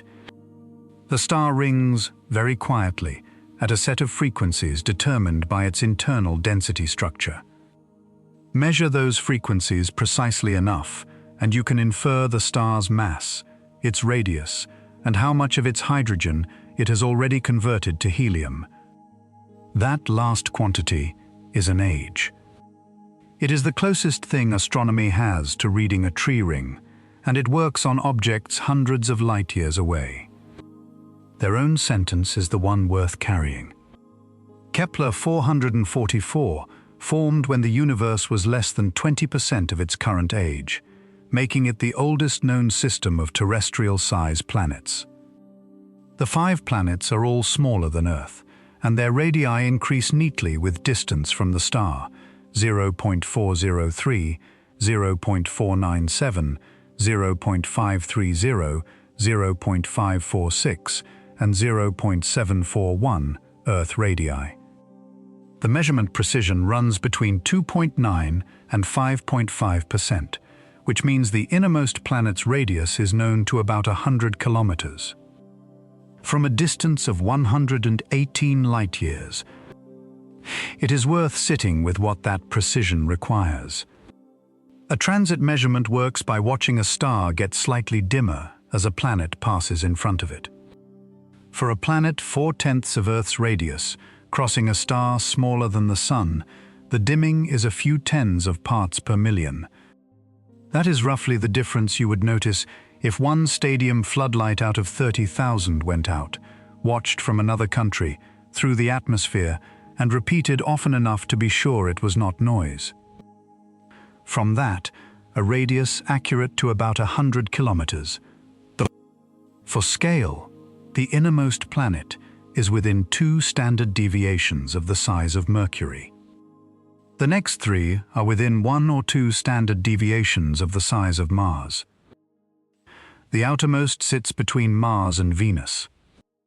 Their orbital periods are 3.600107 days, 4.545878, 6.1894006, 7.743476, and 9.740484. All 5 fit comfortably inside 10 days. The entire system would sit well inside Mercury's orbit. The star itself is a K-type dwarf, smaller and cooler and longer-lived than the Sun.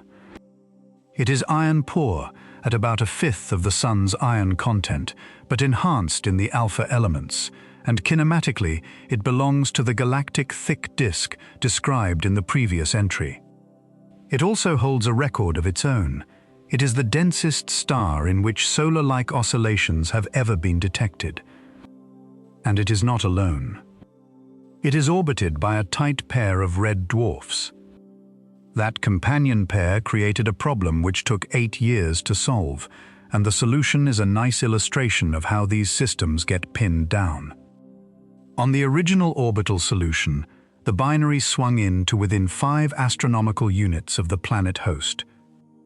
A companion that close would have truncated the protoplanetary disk so severely that only about 4 Earth masses of dust would have remained. That is not enough material to build 5 planets, even 5 small ones. In 2023, a study combined radial velocities from the Hobby Eberly telescope in Texas, relative velocities from Keck in Hawaii, and adaptive optics astrometry, and found the binary's closest approach is actually 23 astronomical units. That permits a disk truncated at 8 astronomical units, carrying roughly 500 Earth masses of dust. The architecture works after all. Nothing about the system changed. Our picture of it did. Stand on the innermost of those 5 planets. It is a world smaller than Mercury, and its year lasts 3.5 days. The star overhead is an orange dwarf, dimmer and redder than the Sun, and it has been shining steadily for 11.2 billion years, which is more than twice the entire age of the Earth. It has burned through so little of its fuel that it has several tens of billions of years left. There is no atmosphere to speak of at that distance. There is rock and there is light, and the light does not change. And somewhere out in the sky, a tight pair of red dwarfs orbits at a distance where they would show as 2 bright, unmoving points rather than as stars. Whatever has happened on that surface has been happening since the universe was 1/5 of its present age. Nothing about it is hypothetical. It has a catalogue number and a measured radius. Campante and his colleagues drew the conclusion themselves and stated it carefully. Earth-size planets have formed throughout most of the universe's 13.8 billion year history, leaving open the possibility of ancient life in the galaxy. The age of this system, they added, may help to pinpoint the beginning of the era of planet formation. The second object is older still, and considerably stranger. It is designated PSR B 1620-26b, and it was confirmed in 2003 by Stein Sigurdsson, Harvey Richer, Brad Hansen, Ingrid Stairs, and Stephen Thorsett in Science using Hubble. The planet has a mass of about 2.5 Jupiters, orbiting at 23 astronomical units, with a period of roughly 95 years. What it orbits is a binary consisting of a millisecond pulsar and a white dwarf. The Hubble observation pinned down the white dwarf, and that is what made the system readable. It turned out to be undermassive, at 34/100ths of a solar mass, and young, at 480 million years plus or minus 140. That constrains the system's recent history and supports a specific scenario. The current arrangement arose through a dynamical exchange in the dense core of a star cluster, where one companion was swapped for another. Because that is where this system lives. It sits just outside the core of the globular cluster Messier 4. Globular clusters were the last place anyone expected to find a planet. They are extremely poor in heavy elements, which by conventional planet formation theory means there is not enough solid material to build anything. And they are dynamically violent, packed densely enough that close stellar encounters happen regularly and strip loosely bound companions away. The paper's own conclusion is worth stating in full because it is a strong claim made carefully. Planets may be relatively common in low metallicity globular clusters, and planet formation is more widespread and happened earlier than previously believed. The often quoted age of about 12.7 billion years comes from the cluster rather than the planet. It was derived from the white dwarf cooling sequence of Messier 4 itself, measured in a 123-orbit Hubble exposure reaching magnitude 30, which is faint enough that the exposure had to be assembled over months. The cluster is the nearest globular to Earth, at about 1.85 kiloparsecs, roughly 6,000 light-years. You will sometimes see a figure of 12,400 light-years attached to this planet. That comes from a legacy pulsar distance estimate and does not match the cluster's modern measurement, and the NASA archive lists no distance for the system at all. There is a connection back to the previous entry hiding in this system. The 13 globular clusters that share the age and composition relationship of the ancient merged dwarf galaxy are the same population Messier 4 belongs to, which means the oldest planet we have ever catalogued is sitting inside debris from the collision that built the Milky Way's inner halo. The Galactic Archaeology and the Exoplanet Catalogue are describing the same event from two different directions. It is also the first circumbinary planet ever confirmed, and one of only 8 planets ever found by pulsar timing, a technique that works by noticing that the arrival times of a pulsar's pulses are being pulled slightly early and slightly late by something orbiting it. And it is still, 23 years later, the only planet ever found in a globular cluster. 2 dedicated searches have come up empty. A Hubble campaign monitored about 34,000 stars in the cluster 47 Tucanae almost continuously for 8.3 days and expected roughly 17 hot Jupiters based on the rate around ordinary field stars. It found none, implying that hot Jupiters there are rarer by at least an order of magnitude. A 2020 search of Messier 4 itself, using the Kepler spacecraft's extended mission, was the most sensitive globular cluster search ever run, reaching smaller planets and longer periods than anything before it. It reported 7 candidates and concluded that most, if not all of them, are likely false alarms. The third system is the one being actively worked on right now. TOI 561 is a bright 10th magnitude star, chemically and kinematically a member of the thick disk, with an iron abundance of -0.41 and alpha enhancement of +0.23, and an age of 10 billion years ±3. It hosts at least 4 transiting planets, with periods of 0.44 days, 10.8 days, 25.7 days, and 77.1 days, plus a 5th non-transiting candidate at 433 days.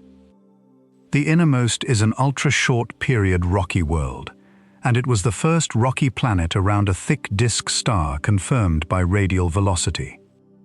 Its density has been argued over for 5 years, and the argument is the interesting part. The 2 discovery papers in 2021 gave densities of about 5.5 and then 3.0 grams per cubic centimetre, the second being at the time the lowest density ultra-short period planet known. A 2023 reanalysis with newer spectrographs gave 4.8. A parallel 2023 study using the Cheops satellite found a radius of 1.42 Earth radii and required a water layer in its interior model to make the numbers work. A 2024 architecture paper pinned the outermost transiting planet's period to 77.14399 days, plus or minus 2/10,000ths of a day. The Cheops observations went further than radius. They reported a tentative detection of the planet's own occultation the moment it passes behind its star at a depth of 27.4 parts per million. That is a measurement of the planet's thermal glow from a system 10 billion years old, made by a satellite the size of a domestic appliance. And in 2025, JOST looked at it. The dayside emission between 3 and 5 microns is inconsistent with a bare rock surface at high statistical significance, implying a thick, volatile atmosphere that is carrying heat around the planet and cooling the dayside far below the roughly 3000 Kelvin bare rock would show. Consider what that means. A planet 10 billion years old, orbiting its star once every 11 hours, close enough that its surface should be molten, and it still has an atmosphere. There is a selection effect sitting underneath the whole catalogue that deserves stating, because it shapes what can be on this list at all. The transit method only works when a planetary orbit happens to be aligned edge-on as seen from here. For a planet in an Earth-like orbit around a Sun-like star, the probability of that alignment is about 0.5%. Which means that for every transiting system we have found, roughly 200 comparably arranged systems exist that we cannot detect by that method at all, simply because they are tilted. The 6,336 is not a census. It is the shadow cast by a geometric accident, and the older, fainter, more distant systems are exactly the ones that fall out of it first. Radial velocity has its own bias, favoring massive planets close to bright stars. Direct imaging favors young, hot, widely separated giants. Microlensing sees planets once and never again. Every method we have is a filter, and every filter is tuned to something bright, nearby, or large. Old, small, metal-poor, and far away is the hardest combination in the catalogue, and it is precisely the combination this entry is about. Those are the headline objects. The broader picture is being filled in quickly. A 2025 study characterized 38 exoplanetary systems around confirmed thick disk stars, including the first 2 inflated, low-density planets known around such stars. And a 2026 study went further out still, searching the galactic halo directly, using 11,190 TeSS light curves of kinematically selected halo dwarfs, with 224,000 injection tests to calibrate the sensitivity. The result of that search is the sentence this entry needs. No confirmed exoplanet has ever been detected in the halo. They found 2 hot Jupiter candidates, one of which would be the most metal-poor hot Jupiter host known if it survives scrutiny, and derived a halo occurrence rate of 0.13% against roughly 0.5% for Sun-like stars. Where the standard rates predicted 10 detections, at most 1 appeared. Earlier searches told the same story. A 2021 study of halo dwarfs bounded short-period giants below 0.18%. A 2022 survey of 1,080 metal-poor red giants found 0 planets, with an upper limit of about 0.5%. And 1 candidate that had to be removed from the list. A super-Earth was reported in 2014 around an 11 billion-year-old halo subdwarf. In 2015, it was argued to be an artifact of stellar activity, on the grounds that the signal sits at exactly 1/3 of the star's rotation period. A 2021 reanalysis using Gaussian process regression found no evidence for it. It is not on this list, and it is worth saying why, because the discipline of removing things is what makes the remaining entries mean anything. Underneath all of this sits the metallicity question, and here the evidence pulls hard in 2 directions at once. A theoretical paper from 2012 estimated a critical metallicity for planet formation by comparing how fast dust grains grow and settle against how fast the disk is evaporated by the star's radiation. Its conclusion was that the first Earth-like planets required disks with more than about 1/10 of the Sun's metal content.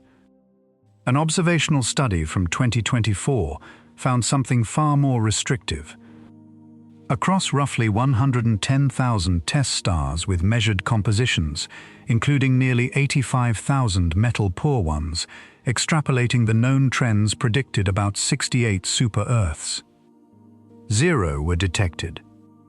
The occurrence upper limit came out at 1.67%, with a best fit cutoff around -0.31.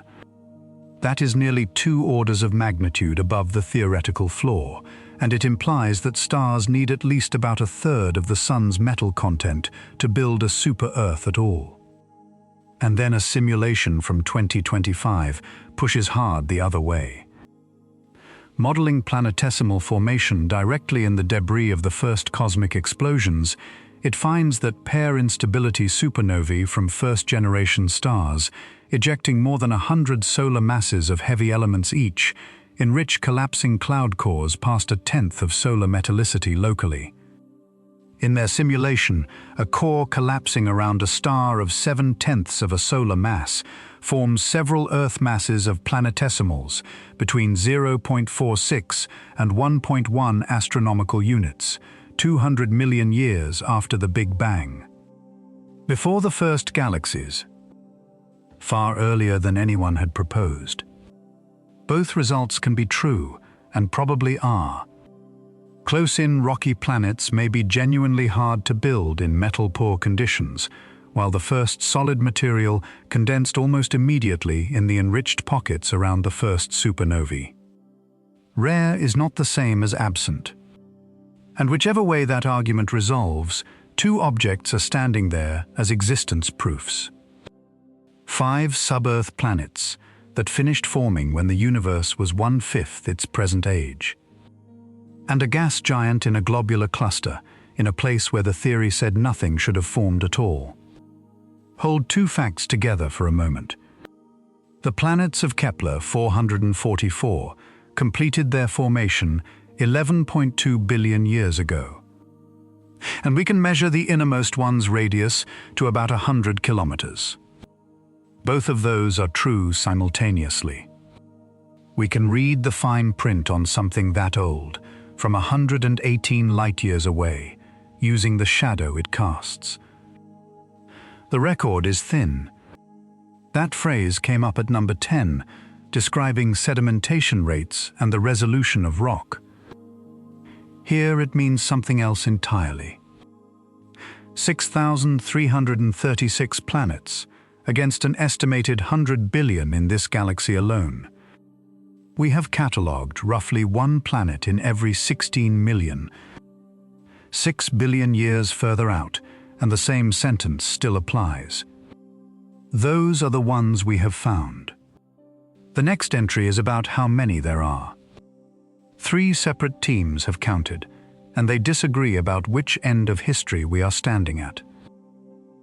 Number 3, the count that makes us late. This theory reaches back 13 billion years across the whole observable universe, and it asks a question the previous entry could not answer. Not whether old planets exist. That is settled. How many, and where does Earth sit in the ordering? 3 separate teams have produced careful answers. They disagree, and the way they disagree is more revealing than agreement would have been. Begin with Charles Lineweaver, in the journal Icarus in 2001, in a paper titled An Estimate of the Age Distribution of Terrestrial Planets in the Universe. His argument turns on a selection effect he named after a fairy tale. Planets like Earth cannot form without elements heavier than helium, and those elements are manufactured in stars and scattered by supernovae. So the earlier you look, the less raw material there is. Too little metallicity, and there is nothing to build a rocky planet out of. But Lineweaver noticed the other end of the problem too. At the time he was writing, the observed correlation between high stellar metallicity and the presence of giant planets on close orbits was strong. And a giant planet migrating inward through a system does not leave small rocky worlds intact behind it. Too much metallicity, and the Earths get destroyed by the Jupiters. Between those 2 failure modes lies a band, and he called it a Goldilocks selection effect. Running the numbers through it, he found that 3/4 of the Earth-like planets in the universe are older than the Earth, and that their average age is 1.8 billion years greater, plus or minus 900 million. 3 years later, in Science, Lineweaver returned with Yeshe Fenner and Brad Gibson and made the argument spatial as well as temporal. This is the Galactic Habitable Zone paper, and it modeled 4 prerequisites for complex life together: the presence of a host star, enough heavy elements to form terrestrial planets, sufficient time for biological evolution to run, and an environment not repeatedly sterilized by nearby supernovae. What came out was an annular region between 7 and 9 kiloparsecs from the galactic center, widening with time, populated by stars that formed between 8 and 4 billion years ago. Inside the bulge, the star density and radiation environment are hostile. Outside the annulus, metallicity falls away. The Sun sits at 8.5 kiloparsecs, comfortably inside. Their headline result: 75% of the stars in that zone are older than the Sun, with an average age about 1 billion years greater. The paper puts numbers on how exclusive that zone is. The 68% contour of their habitability probability contains less than about 10% of all the stars ever formed in the Milky Way, and they are careful to describe that 10% as an upper limit rather than an estimate.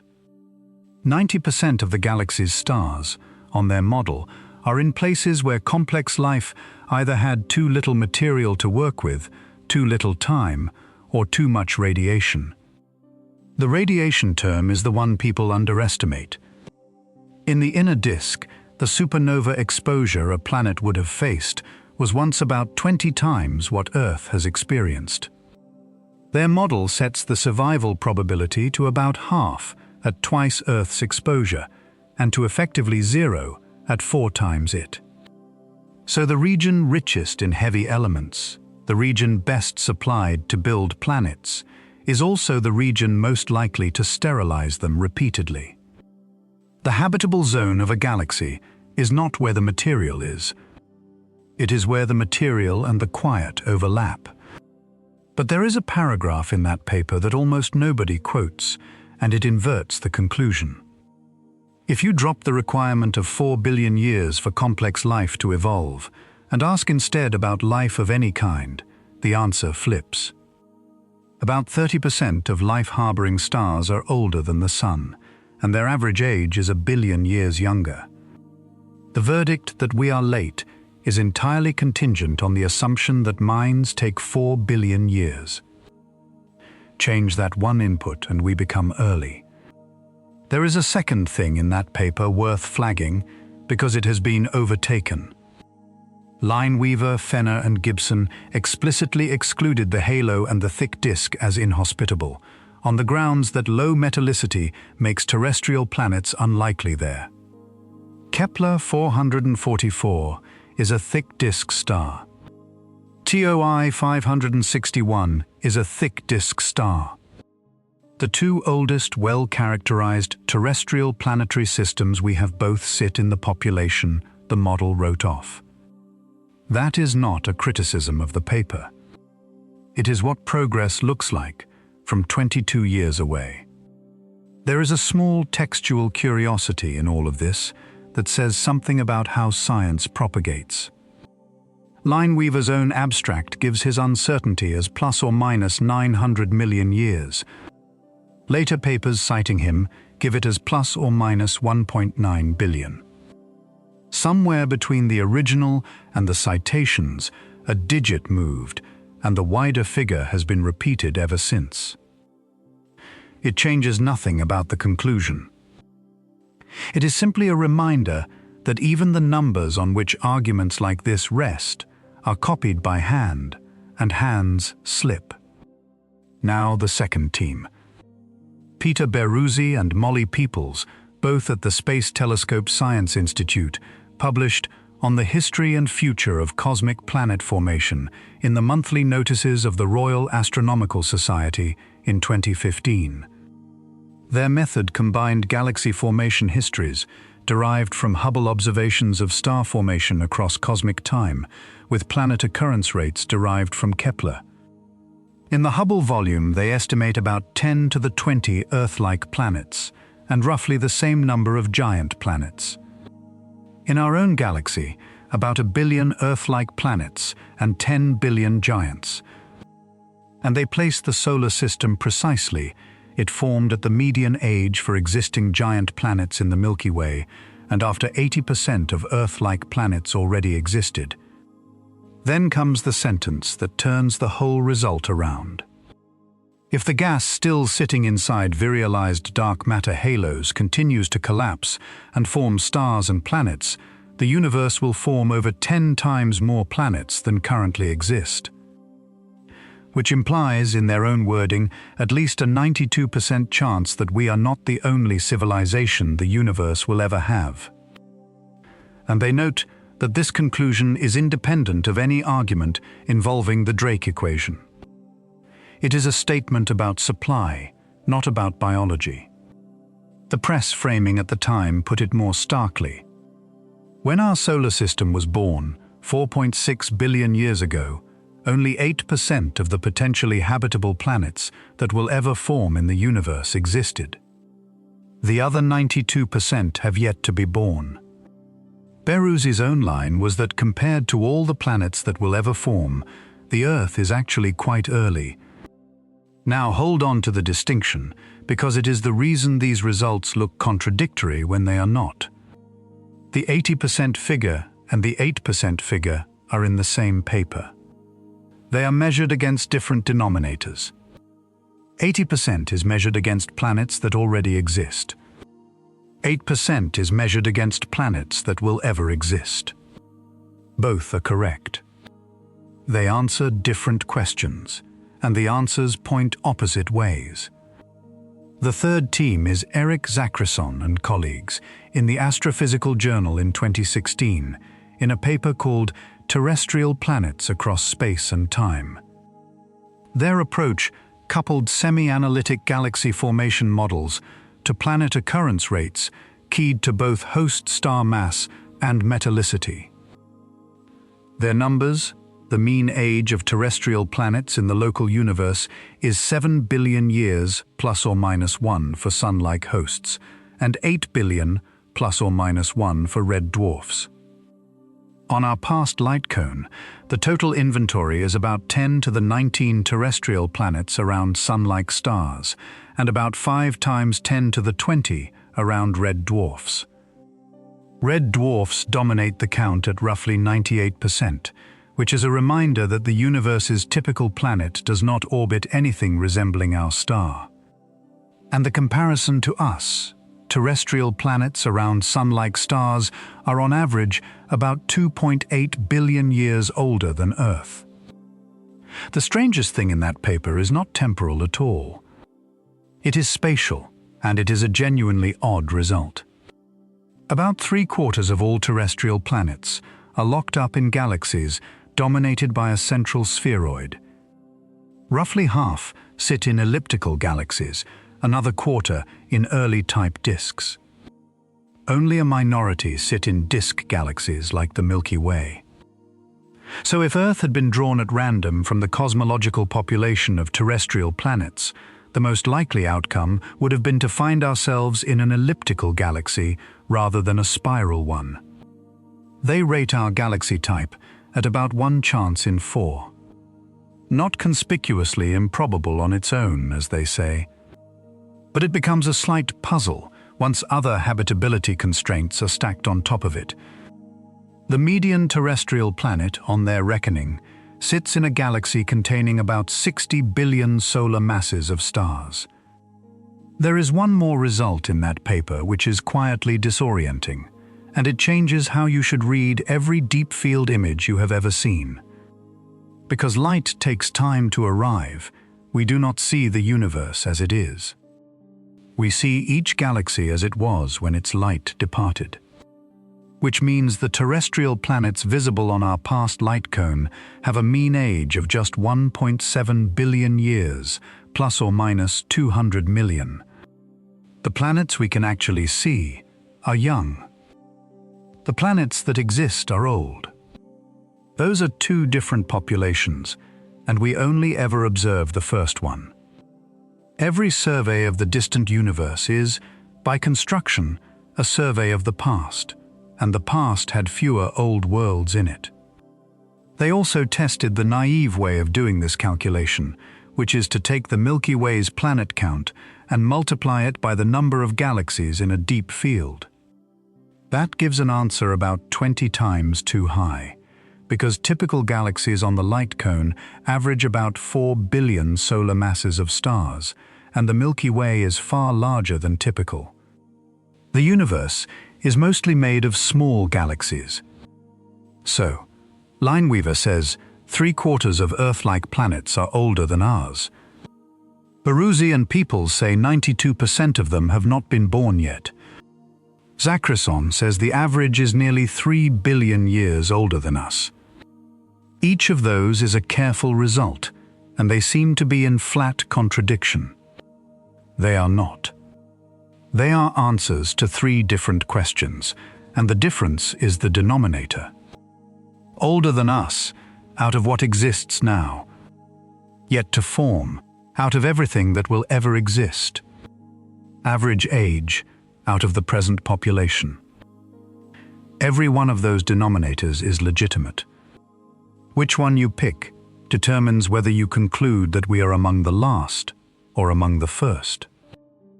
And then there is a 4th answer, which makes all 3 of those look conservative. In 2016, Abraham Loeb, Rafael Alves Batista, and David Sloan published Likelihood for Life as a Function of Cosmic Time in the Journal of Cosmology and Astroparticle Physics. Their question was not how many planets exist, but when life is most likely to arise, computed as a probability per unit time within a fixed volume, running from the first stars all the way into the far future. Their conclusion, unless habitability around low-mass stars is suppressed, life is most likely to exist near stars of about 1/10 of a solar mass, 10 trillion years from now. The probability at that peak is about 1,000 times higher than it is for a star like the Sun today. The reason is simply that small stars last. A red dwarf of 1/10 of a solar mass burns its hydrogen so slowly that it will still be shining 10 trillion years from now, when every star like the Sun has been dead for a very long time. The universe's main era of habitability, on this reckoning, has not started. It is worth looking briefly at what goes into a calculation like that, because the inputs are all measurable quantities rather than assumptions. They use a standard distribution of stellar masses at birth. They use a fitted history of the cosmic star formation rate, derived from observations across billions of years of cosmic time. They use stellar lifetimes that scale steeply with mass, so that a star of 1/4 the Sun's mass lasts roughly 40 times as long. And they use occurrence rates for Earth analog planets taken from Kepler, about 6.4% for Sun-like stars and about 24% for red dwarfs. That last pair of numbers is doing much of the work. Red dwarfs are the most common type of star. They host temperate rocky planets more often than Sun-like stars do, and they last for trillions of years. Any calculation that admits them into the reference class will conclude that the future dwarfs the present. The paper is careful about this, and the care is important. For mass ranges centered narrowly around one solar mass, the current epoch genuinely is the peak of the probability distribution. It is only when the range is extended downward that the peak shifts. And it does not take much. Extending the range down to 1/4 of a solar mass moves the peak forward by 2 orders of magnitude in time. They also model when the supply runs out. Star formation drops below 100,000th of its current rate, about 56 billion years into the future. The universe is not going to keep manufacturing planets forever. It is going to keep manufacturing them for roughly 4 times longer than it has already existed, and then stop, and the stars already made will burn on for far longer than that. Which produces the number that undoes the framing of this entire entry. Their calculation puts the probability of finding ourselves at the current cosmic time at the 0.1% level. And they add that, with more refined models, this number will likely be reduced further. Not late. Not early. Absurdly premature.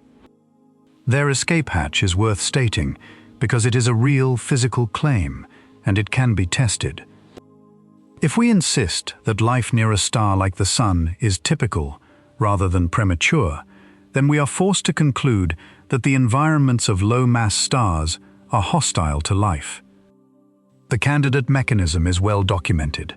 Young red dwarfs emit intense ultraviolet radiation and flare violently, and the flaring can strip a rocky planet's atmosphere away entirely over hundreds of millions of years.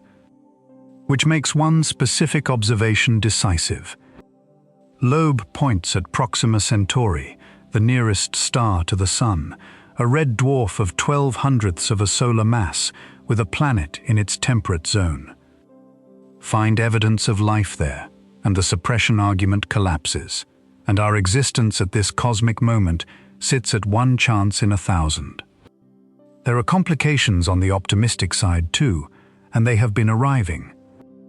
A 2011 Monte Carlo model of the galactic disk found that about 1.2% of all stars host a planet that may have been capable of supporting complex life at some point in the galaxy's history, and placed the majority toward the inner galaxy rather than in a 7 to 9 kiloparsec annulus. The geometry of the habitable zone is not settled either, and the empirical break from the previous entry pushes back hard on all of these counts. If close-in rocky planets genuinely require 1/3 of the Sun's metal content, a large fraction of the old population these models are counting may not exist. That is where the count stands. 3 of the most careful estimates anyone has produced disagree about whether we are early or late. A 4th says we are far too early to be here at all, and a fifth line of evidence suggests some of the planets being counted may never have formed. And every one of them agrees on the part that matters for this list. The number of places where the question could already have been answered is not small. It is not anywhere close to small. All four of those counts begin after the first stars. The next theory does not wait for stars at all. Number 2. The window that opened everywhere at once. This theory reaches back 13.8 billion years to a universe about 15 million years old, and it is the shortest paper on this list. 3 pages. Abraham Loeb of Harvard published The Habitable Epoch of the Early Universe in the International Journal of Astrobiology in 2014, in Volume 13, Number 4, running from page 337 to 339. The preprint went up in December 2013. It reaches further back than anything else on this list except the finale, and the physics it starts from is not in dispute at all. Here is that physics. The cosmic microwave background is the leftover heat of the Big Bang, filling all of space, arriving from every direction. Today it sits at about 2.7 Kelvin, which is close to absolute zero. But it was not always that cold. As the universe expands, the radiation stretches and its temperature falls in direct proportion to the expansion. Run the relationship backwards and you get a simple formula. The background temperature equals about 272.6 Kelvin, multiplied by 1 plus the redshift, divided by 100. Now, put in numbers. Between redshift 100 and redshift 137, that formula gives a temperature between 273 and 373 Kelvin, which is 0 to 100 degrees Celsius. The liquid range of water at ordinary pressure. The universe was then between 10 and 17 million years old. Consider what that means, because it is the entire entry. The background radiation is uniform. It fills everything. There is no gradient in it and no shadow from it. So for a window of roughly 6.5 million years, the temperature of empty space everywhere in the universe sat in the range where water is a liquid, irrespective of distance from any star. There was no habitable zone because there did not need to be one. The whole universe was the habitable zone. A rock anywhere, with water on it, would have had liquid water on its surface, warmed not by a sun but by the sky. The mean matter density then was about 1 million times what it is today, which gives the scene its texture. A smaller, denser, warmer universe, in which most vantage points had no stars visible in them at all. It helps to have the conversion between redshift and time in hand, because redshift is not an intuitive unit. Redshift 137 corresponds to roughly 10 million years after the Big Bang. Redshift 100 corresponds to roughly 17 million. The universe today, at redshift 0, is 13.8 billion years old.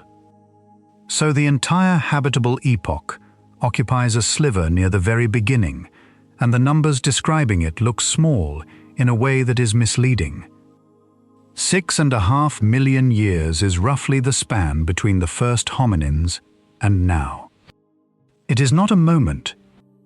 It is longer than the entire history of anything resembling a human being. Then comes the difficult part, and this is where most retellings of this idea stop being accurate.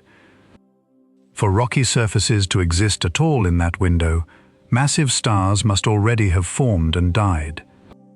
Rock requires silicon, magnesium, iron and oxygen, and those elements are manufactured in stellar cores and scattered by supernovae. So the timing has to work. Loeb argues that it can. Stars near the Eddington limit, where radiation pressure balances gravity, have a lifetime that is independent of their mass, set by the roughly 0.7% efficiency of hydrogen fusion. That lifetime is about 3 million years. So the very first stars could have lived and died fast enough to leave debris behind before the window closed. He adds in a footnote that supernova ejecta could have formed high metallicity islands that never fully mixed back into the surrounding primordial gas. He also works out what the first star-forming structures would need to be. For gas to cool and fragment at that epoch, a halo needs a virial temperature above about 300 Kelvin, which is the background floor. That implies a minimum halo mass of 10,000 solar masses, a baryonic mass of about 1,500, a circular velocity of 2.6 kilometers per second, and a virial radius of 6.3 parsecs. Very small objects. The kind that could plausibly form early. And then the paper says something that almost every popular account of it omits, and which the honest version has to include.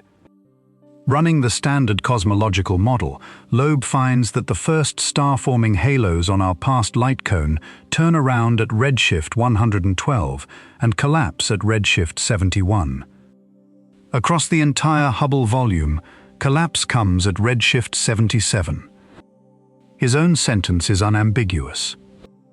Rocky planets could have formed within our Hubble volume by redshift 78, but not by redshift 110, if the initial density perturbations were perfectly Gaussian. Redshift 78 is far too late. The window has already closed by then. To get halos collapsing early enough, you need density fluctuations far out on the tail of the distribution. The halos required represent about 2 parts in 100 million billion of the cosmic matter inventory, and they sit about 8.5 standard deviations out. In a Gaussian distribution, 8.5 standard deviations is not merely unlikely. It is a number that does not occur. So the scenario requires the primordial density field to be slightly non-Gaussian, in a regime that has never been tested. Gaussianity has only been checked on scales above about a megaparsec and within 3 standard deviations of the mean. Loeb notes that the required deviation is not ruled out by existing data, and that raising the perturbation amplitude on the relevant scale by a factor of just 1.4 would allow the scenario under ordinary Gaussian conditions. That is the honest state of the claim, and it should be stated exactly this way. The thermal history is textbook physics. The rocks are a conjecture resting on an untested tail of a distribution. There is a further consequence that Loeb draws, and it belongs in the entry because it shows what he was actually arguing for. There is a long-standing anthropic argument about the cosmological constant, the quantity governing the accelerating expansion of the universe. The argument, formulated by Steven Weinberg in 1987, is that the constant cannot be much larger than the value we observe, because a larger value would tear structure apart before galaxies could form, and there would be no observers. It is one of the most cited pieces of anthropic reasoning in physics. Loeb's point is that the habitable epoch weakens it. If life can arise in a universe warmed uniformly by its own background radiation without needing galaxies or stars at all, then it could arise in a universe with a cosmological constant 1,000,000 times larger than ours. On a logarithmic scale, that shifts the allowed range by about 5% of the distance from our value to the Planck density, across a span of roughly 120 orders of magnitude. That is not a small adjustment to the argument. It is a hole in one wall of it. The criticisms are worth going through in order of force. The strongest is metallicity, and it is the same objection that appeared at number 4. The theoretical threshold for building Earth-like planets sits near 1/10 of the Sun's metal content. Nothing remotely approaching that exists 15 million years after the Big Bang, except possibly in isolated pockets around individual supernovae, which is exactly the escape Loeb invokes. The second is duration. One calculation puts the practical window between redshift 100 and redshift 110 at only 2.3 million years, running from 14.7 to 17.0 million years after the Big Bang. Whether that is enough time for chemistry to become biology is unknown, and on Earth it took considerably longer. The third is thermodynamic, and it is the most elegant objection of the three. Life does not run on temperature. It runs on gradients. Something must be hotter than something else, or more concentrated than something else, for work to be extracted. And a planet sitting in a perfectly uniform bath has, by definition, no gradient at all, and no star to supply one. Loeb anticipates this and offers two internal sources: heat from the gravitational energy released as the body assembled, and radioactive decay of short-lived isotopes freshly manufactured in the supernova that supplied the material. Both are real. Both are brief. Loeb followed the idea in two directions. In 2016, with Alves Batista and Sloan, he produced the calculation described at number 3, concluding that life is most likely 10 trillion years from now. And in 2021, with Manasvi Lingam, he extended the habitable epoch idea to solvents other than water. Below about redshift 70, after the first stars, various other molecules could have remained liquid for somewhere between 10 and 100 million years. Their preferred candidate was ethane. There is a generation of stars underneath all of this that nobody has ever observed. The first stars, formed from gas containing nothing heavier than lithium, are predicted to have appeared in mini-halos of 100,000 to 1,000,000 solar masses, at redshifts between 20 and 30, which is roughly 1 to 200 million years after the Big Bang. Simulations suggest they formed in small groups, perhaps 6 to 23 per mini-halo, and that formation continued down to redshift 15. Every one of those numbers comes from a computer rather than a telescope. There are candidates. In one galaxy at redshift 10.6, a clump of ionized helium was detected about 2.4 kiloparsecs from the main body, and follow-up observations resolved it into two components separated by 120 kilometers per second, with a strong helium line and no metal lines at all. That is what a first-generation stellar population is supposed to look like. And a strongly lensed object at redshift 6.6, magnified about 100 times by an intervening galaxy cluster, appears to contain under 3,000 solar masses of stars with a top-heavy mass distribution. Both are candidates. Neither is a confirmation. The first stars remain the largest object class in cosmology that has never been directly seen. There is one further detail in the record-holding galaxy worth mentioning, because it is genuinely peculiar. Its emission shows nitrogen at a ratio to carbon far above the solar value. Nitrogen enrichment that extreme requires a specific and rapid chemical history, and nobody expected to find it 280 million years after the beginning. The early universe is not merely more populated than the models predicted. It is chemically stranger. So what have the telescopes actually found? This is where the entry earns its position, because the early universe has been getting more crowded, not less. The most distant spectroscopically confirmed galaxy, as of 2026, sits at a redshift of 14.44, plus or minus 200ths. That places it 280 million years after the Big Bang.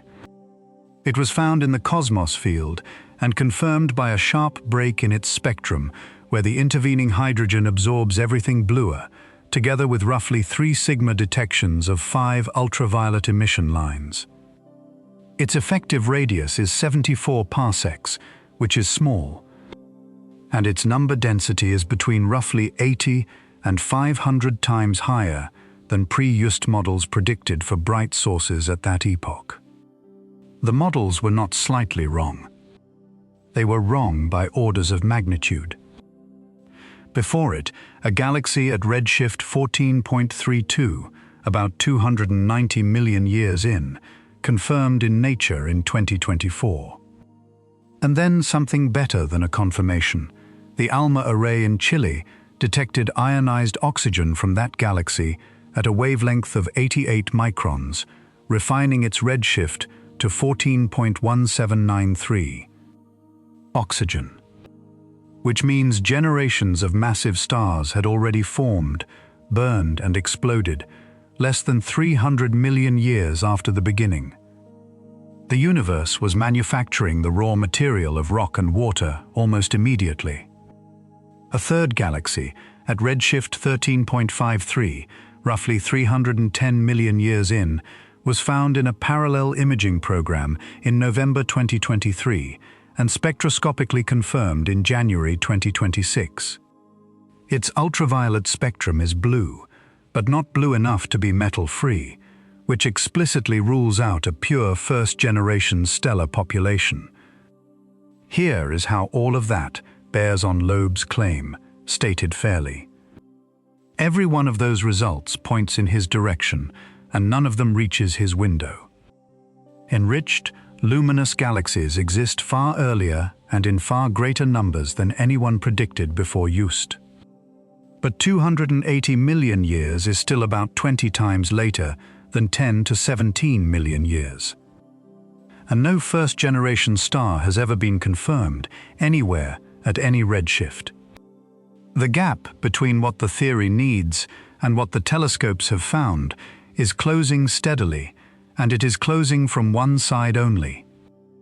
Stand on a rock 15 million years after the beginning. There is no sun.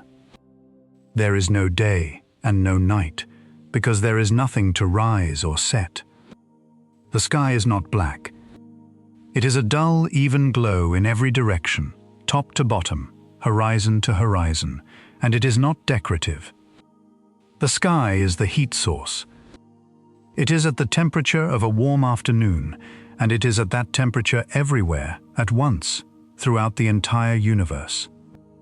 Water sits on the ground and stays liquid, and it stays liquid without a star, without a greenhouse, without an atmosphere doing anything at all. There are no shadows anywhere, because there is nothing casting one.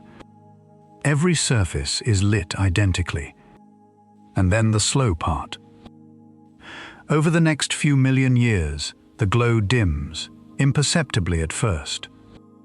The temperature slides downward. It crosses freezing.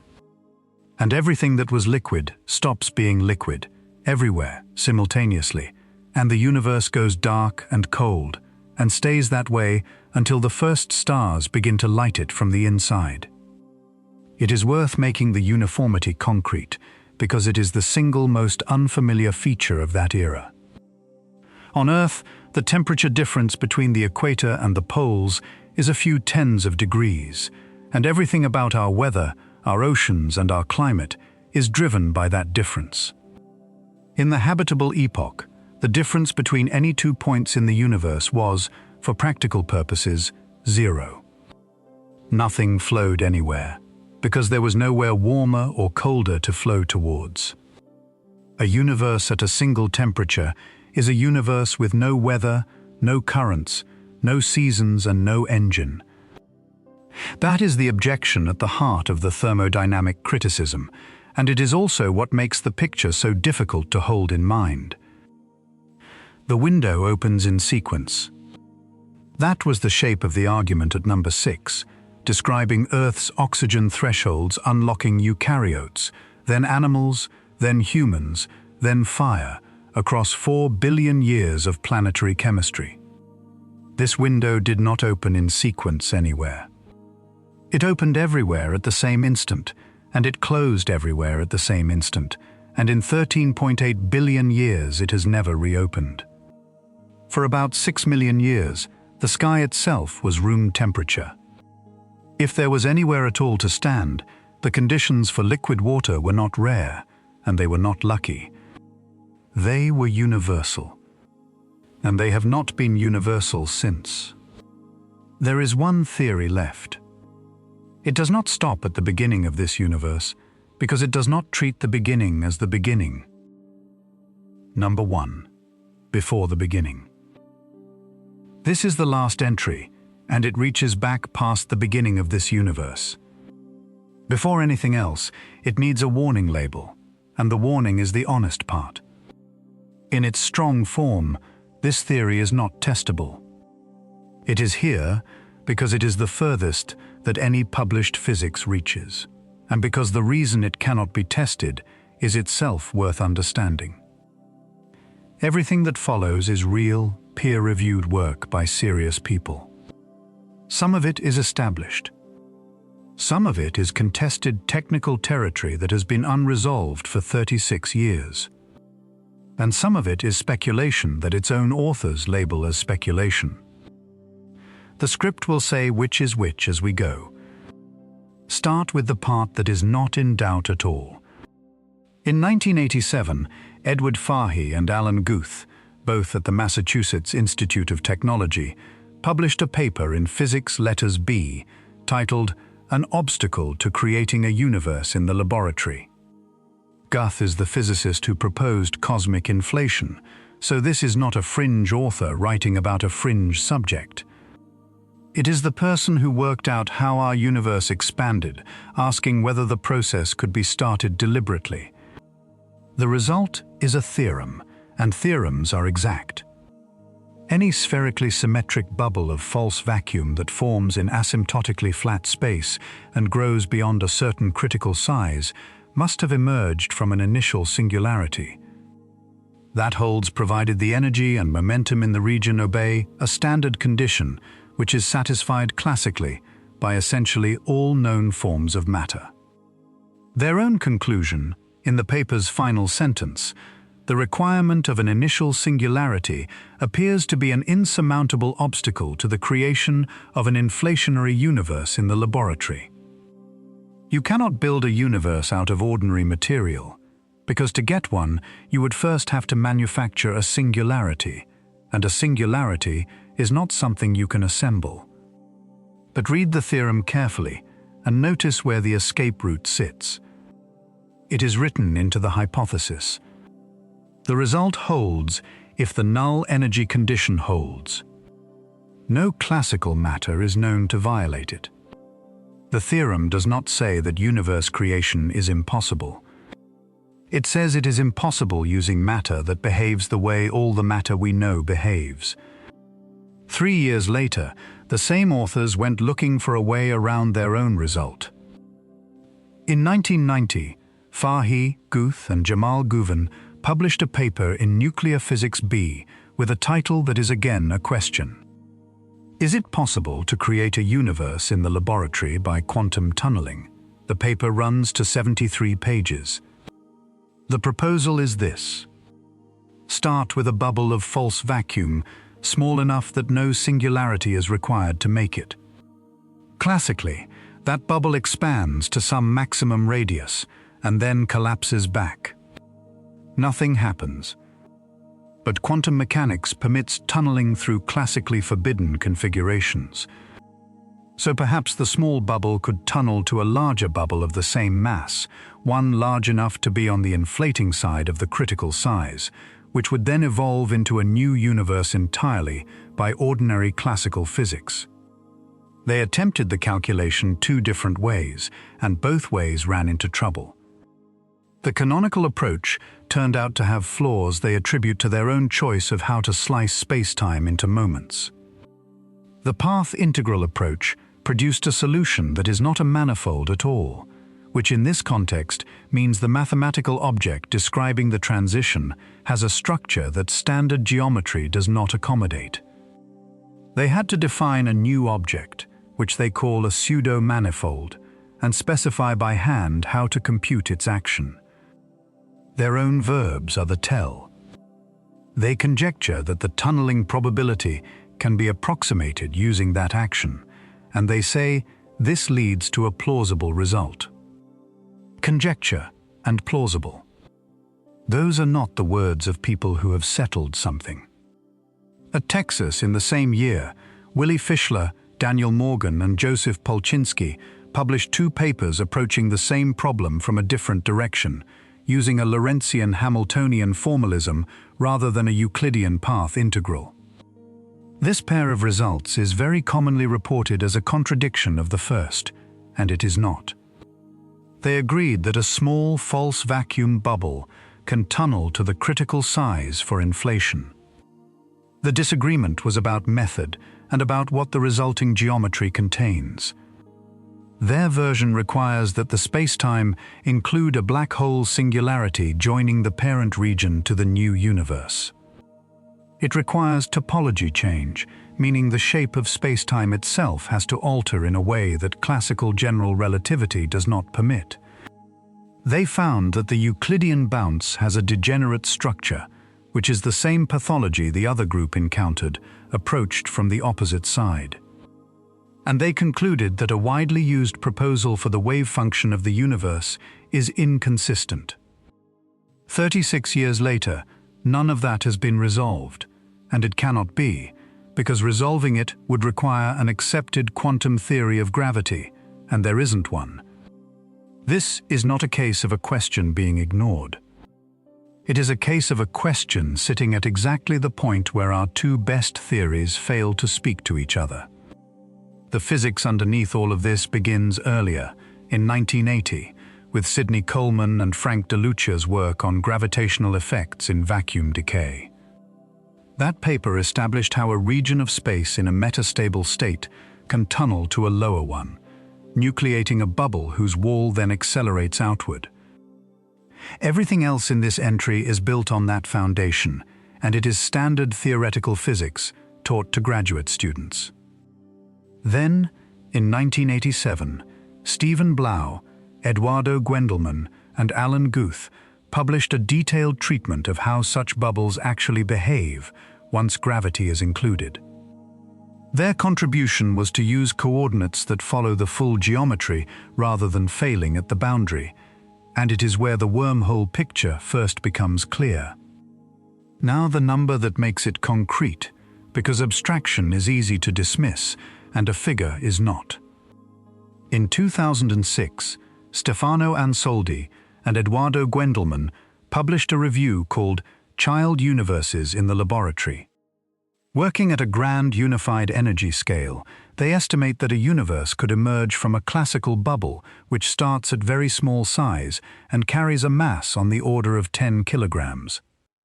With quantum tunneling, they note, the required mass could be made arbitrarily small at the cost of a correspondingly vanishing probability. 10 kilograms. That is the number. For comparison, the Large Hadron Collider works with mass equivalents of about 10 to the minus 20 grams per collision. The gap between those two figures is roughly 25 orders of magnitude. And that comparison understates the problem, because nobody knows how to make any false vacuum at all, in any quantity, let alone 10 kilograms of it. Still, there is a structural point buried in that literature that makes the whole idea less absurd than it first sounds, and it is worth understanding because it explains why this is not simply science fiction. A false vacuum bubble that begins to inflate does not push the surrounding space out of the way. It cannot, because inflation creates space rather than occupying it. What happens instead is that the bubble's interior expands enormously, while its connection to the parent universe narrows into a wormhole. From outside, you would observe a small black hole. From inside, there is a universe.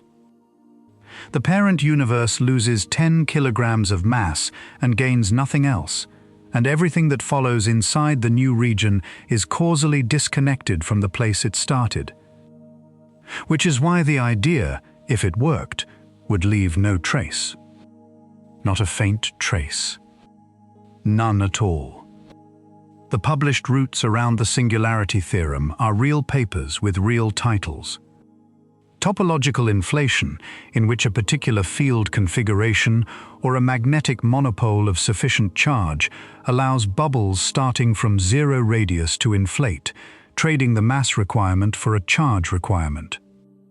Work on monopole collisions, in which two ordinary subcritical monopoles merge into a supercritical one that then inflates. A 2006 paper actually titled "The Universe Out of a Monopole in the Laboratory," describing a new universe with no initial singularity anywhere in its causal past.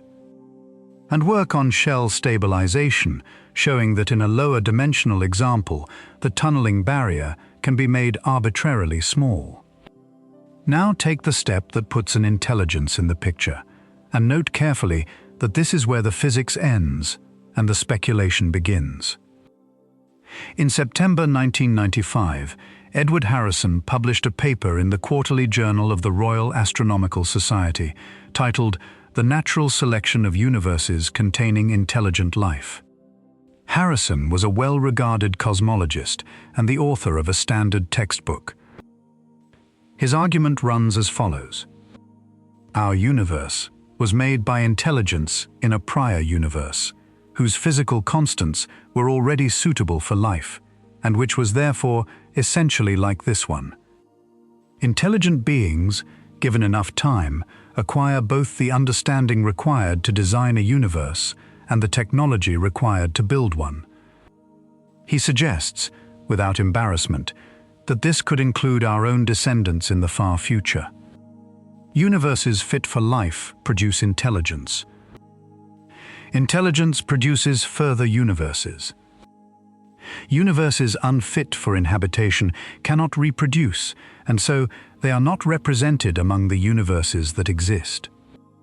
It is the first statement of that idea in a peer-reviewed journal. It is also, by its own construction, untestable. It posits an unobservable civilization in a causally disconnected universe and makes no quantitative prediction. Later variants by Lewis Crane and James Gardner argue that intelligence is a more plausible self-designed adaptation than the alternative we are about to come to. All of them share the same problem. There is one more paper in this literature, and it is worth mentioning precisely because of how it sounds. In 2006, two physicists published a short piece in Modern Physics Letters A, pointing out that if a universe can be made deliberately, its maker could in principle encode a message into the initial conditions, which would then appear to the inhabitants as a pattern in the cosmic microwave background. The paper is real, the journal is real, and the calculation of how much information could be encoded is done carefully. It is included here not as evidence of anything, but as an illustration of how quickly this territory becomes strange once you allow the first step. Which brings us to the version without a creator, and it is the more important one, because it was built specifically to be tested. Lee Smolin published "Did the Universe Evolve?" in Classical and Quantum Gravity in 1992, and expanded it into a book in 1997. The mechanism is this. Every final singularity, every black hole, bounces or tunnels into the initial singularity of a new universe. And at each bounce, the dimensionless parameters of physics undergo small random changes. Parameter sets that produce more black holes, therefore produce more offspring universes, and are selected for over many generations. That gives a prediction with teeth. Our universe's constants should sit at a local maximum of black hole production. Any small change to any constant should reduce the count. Smolin's motivation for building this is stated explicitly in his own writing, and it is a good motivation. He argued that the anthropic principle cannot yield falsifiable predictions and therefore cannot be part of science, and he wanted a testable alternative to it. So he specified a test. The test involves neutron stars. If the maximum possible mass of a neutron star is high, then more collapsing stellar cores stop at the neutron star stage instead of continuing to black holes, which means fewer black holes, which counts against the theory. so Smolin's model requires a low maximum neutron star mass. In 2008, a paper in Physical Review Letters made the threshold explicit. A neutron star with a mass above 2 solar masses would put a chain of predictions in serious doubt or simply falsify it, and cosmological natural selection was the fourth link in that chain. Then the measurements arrived. One pulsar has been measured at 2.08 solar masses, plus or minus 7/100ths, from radio timing of the delay in its pulses as they pass through the gravitational field of its companion. The NICER instrument on the International Space Station subsequently measured its radius at around 12.4 kilometers. And in 2022, a second object was measured at 2.35 solar masses, plus or minus 17/100ths. That one is a so-called Black Widow pulsar, spinning 707 times per second, having consumed nearly all of its companion star to get there. It is the fastest and heaviest neutron star known in this galaxy. Both exceed the stated falsification threshold. By the criterion published in Physical Review Letters, the prediction failed. There is a second line of attack, and it is independent. In 2006, Alexander Vilenkin published a 4-page paper arguing that the rate of black hole formation can be increased by increasing the cosmological constant, which falsifies the conjecture that our constants are tuned to maximize black hole production. Smolin replied 2 months later, arguing that Vilenkin's argument depends on assumptions about the behavior of quantum gravity at both very high and very low energies that are unlikely to hold. And he added a line that is, whatever you make of the theory, exactly the right attitude.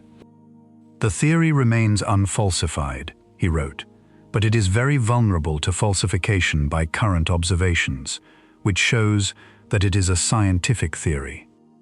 It is worth laying out the status of each of these ideas explicitly, because they are routinely discussed as though they occupy the same footing, and they do not. Thin-shell general relativity and the physics of vacuum decay are established. They are calculations people do, checked against each other, with no controversy attached. The Fahey and Guth singularity result is a mathematical theorem, and theorems do not become false. Gravitational tunneling amplitudes are contested technical territory. 2 groups attacked the problem in 1990. Both encountered the same underlying pathology from different directions, and 36 years later, there is no resolution, because there is no accepted framework in which to resolve it. That is not a failure of effort. It is a boundary. Smolin's model is speculative, but genuinely falsifiable, and it appears to have been falsified by 2 neutron star mass measurements. That is the best possible outcome for an idea of this kind. It made a prediction, the prediction was specific, instruments improved, and the answer came back. And Harrison's designed universe is speculative and effectively unfalsifiable. It posits an intelligence in a universe we cannot observe, acting through a mechanism we cannot test, leaving no trace by construction. There is nothing wrong with writing that paper. There is a great deal wrong with treating it as though it sits on the same shelf as the others. A review published in 2018 surveyed the whole area, covering baby universe production through causal structure, wormholes, and vacuum decay, and asked whether such a thing could occur in a future accelerator or spontaneously. Since then, the field has been quiet. No peer-reviewed paper claims a workable protocol. Nobody is building anything. So where does the mainstream actually sit on any of this? Closer than you might expect. Eternal inflation is not fringe cosmology. In most inflationary models, inflation never stops globally. It continues forever in some regions, and pocket universes nucleate out of it indefinitely, each with potentially different low-energy physics. Guth's own review of the subject, published in 2007, lays out the mechanisms and the serious technical problems that come with them. Chief among them, the measure problem. When everything happens infinitely often, extracting a prediction becomes genuinely difficult rather than merely tedious. And there has been a real observational search. If our bubble ever collided with a neighboring one, the collision would leave a circular scar in the cosmic microwave background, with a specific and predictable shape. In 2011, a group at University College London ran a blind, pre-specified algorithm on 7 years of WMAP data, designed in advance so that the analysis could not be tuned after the fact. They found 4 candidate features. Their conclusion was that the data do not warrant augmenting the standard model with bubble collisions, and they bounded the average number of detectable full-sky collisions below 1.6. In 2013, an optimal estimator analysis of the same data reported the result in 4 words. We find no detectable signal. The bound on the amplitude of any collision-induced curvature perturbation came out at about 5 parts in 100 million, at 95% confidence. In 2015, a forecast study asked whether better data would help. The answer was that future temperature measurements would not improve the constraint at all, and adding polarization would improve detectability by only about 30%. Separately, Planck data combined with baryon acoustic oscillation measurements constrains the spatial curvature of the universe to within about 0.4% of flat, which is a real constraint on open bubble models, though not a detection either way. So the search has been run. It found nothing.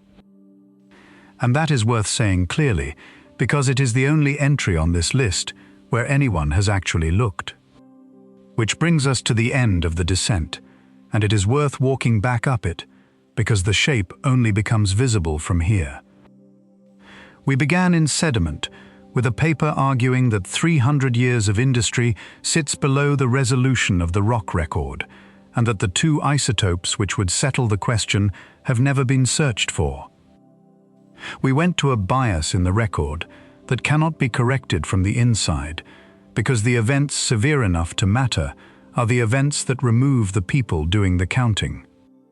We went to a second origin of life that might be in the soil under your feet, invisible because every test we have for life is a test for relatives. We went next door, to 2 worlds that may have had water before this one had a crust, one of them sealed under 93 atmospheres of carbon dioxide, and the other holding a drilled core with no funded way home. Then the reach lengthened. An arithmetic that says we are early, with an arrival date attached to the consequence. A galaxy that had been turning for 9 billion years before our star existed, containing stars whose ages are still argued over by 2.5 billion years. A catalogue containing 5 sub-Earth planets that finished forming when the universe was 1/5 its present age, and a gas giant in a globular cluster where nothing was supposed to form at all. 3 careful counts of how many worlds there have been, disagreeing about whether we are among the first or among the last.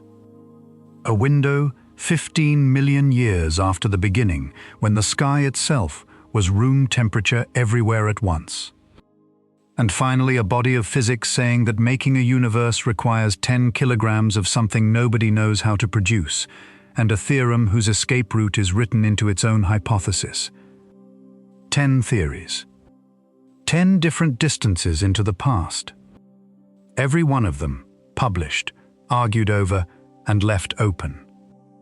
And at every single scale, the answer came back the same way. Not ruled out. Not looked for properly. The Transuranic Survey was proposed in 2018 and never run. No agnostic biosignature search has ever been conducted on Earth itself. No confirmed planet has ever been found in the galactic halo. The Martian core is sealed and sitting on the ground. Nobody has run the search. That is the thread running through all 10 of these, and it is the only thing they genuinely have in common. Not evidence. Not even likelihood. Simply the fact that in every direction the question extends, it extends past the last place anyone has checked. So the question is not really whether we were the first. Nobody knows, and on the current evidence, nobody is close to knowing. The question is that at 10 different scales, across 6 different fields, over a span reaching from a few centimetres of mud to the far side of the beginning, no one has ever been able to look properly. And the universe, as far as we can tell, has not been in any hurry to tell us. Sleep well and good night.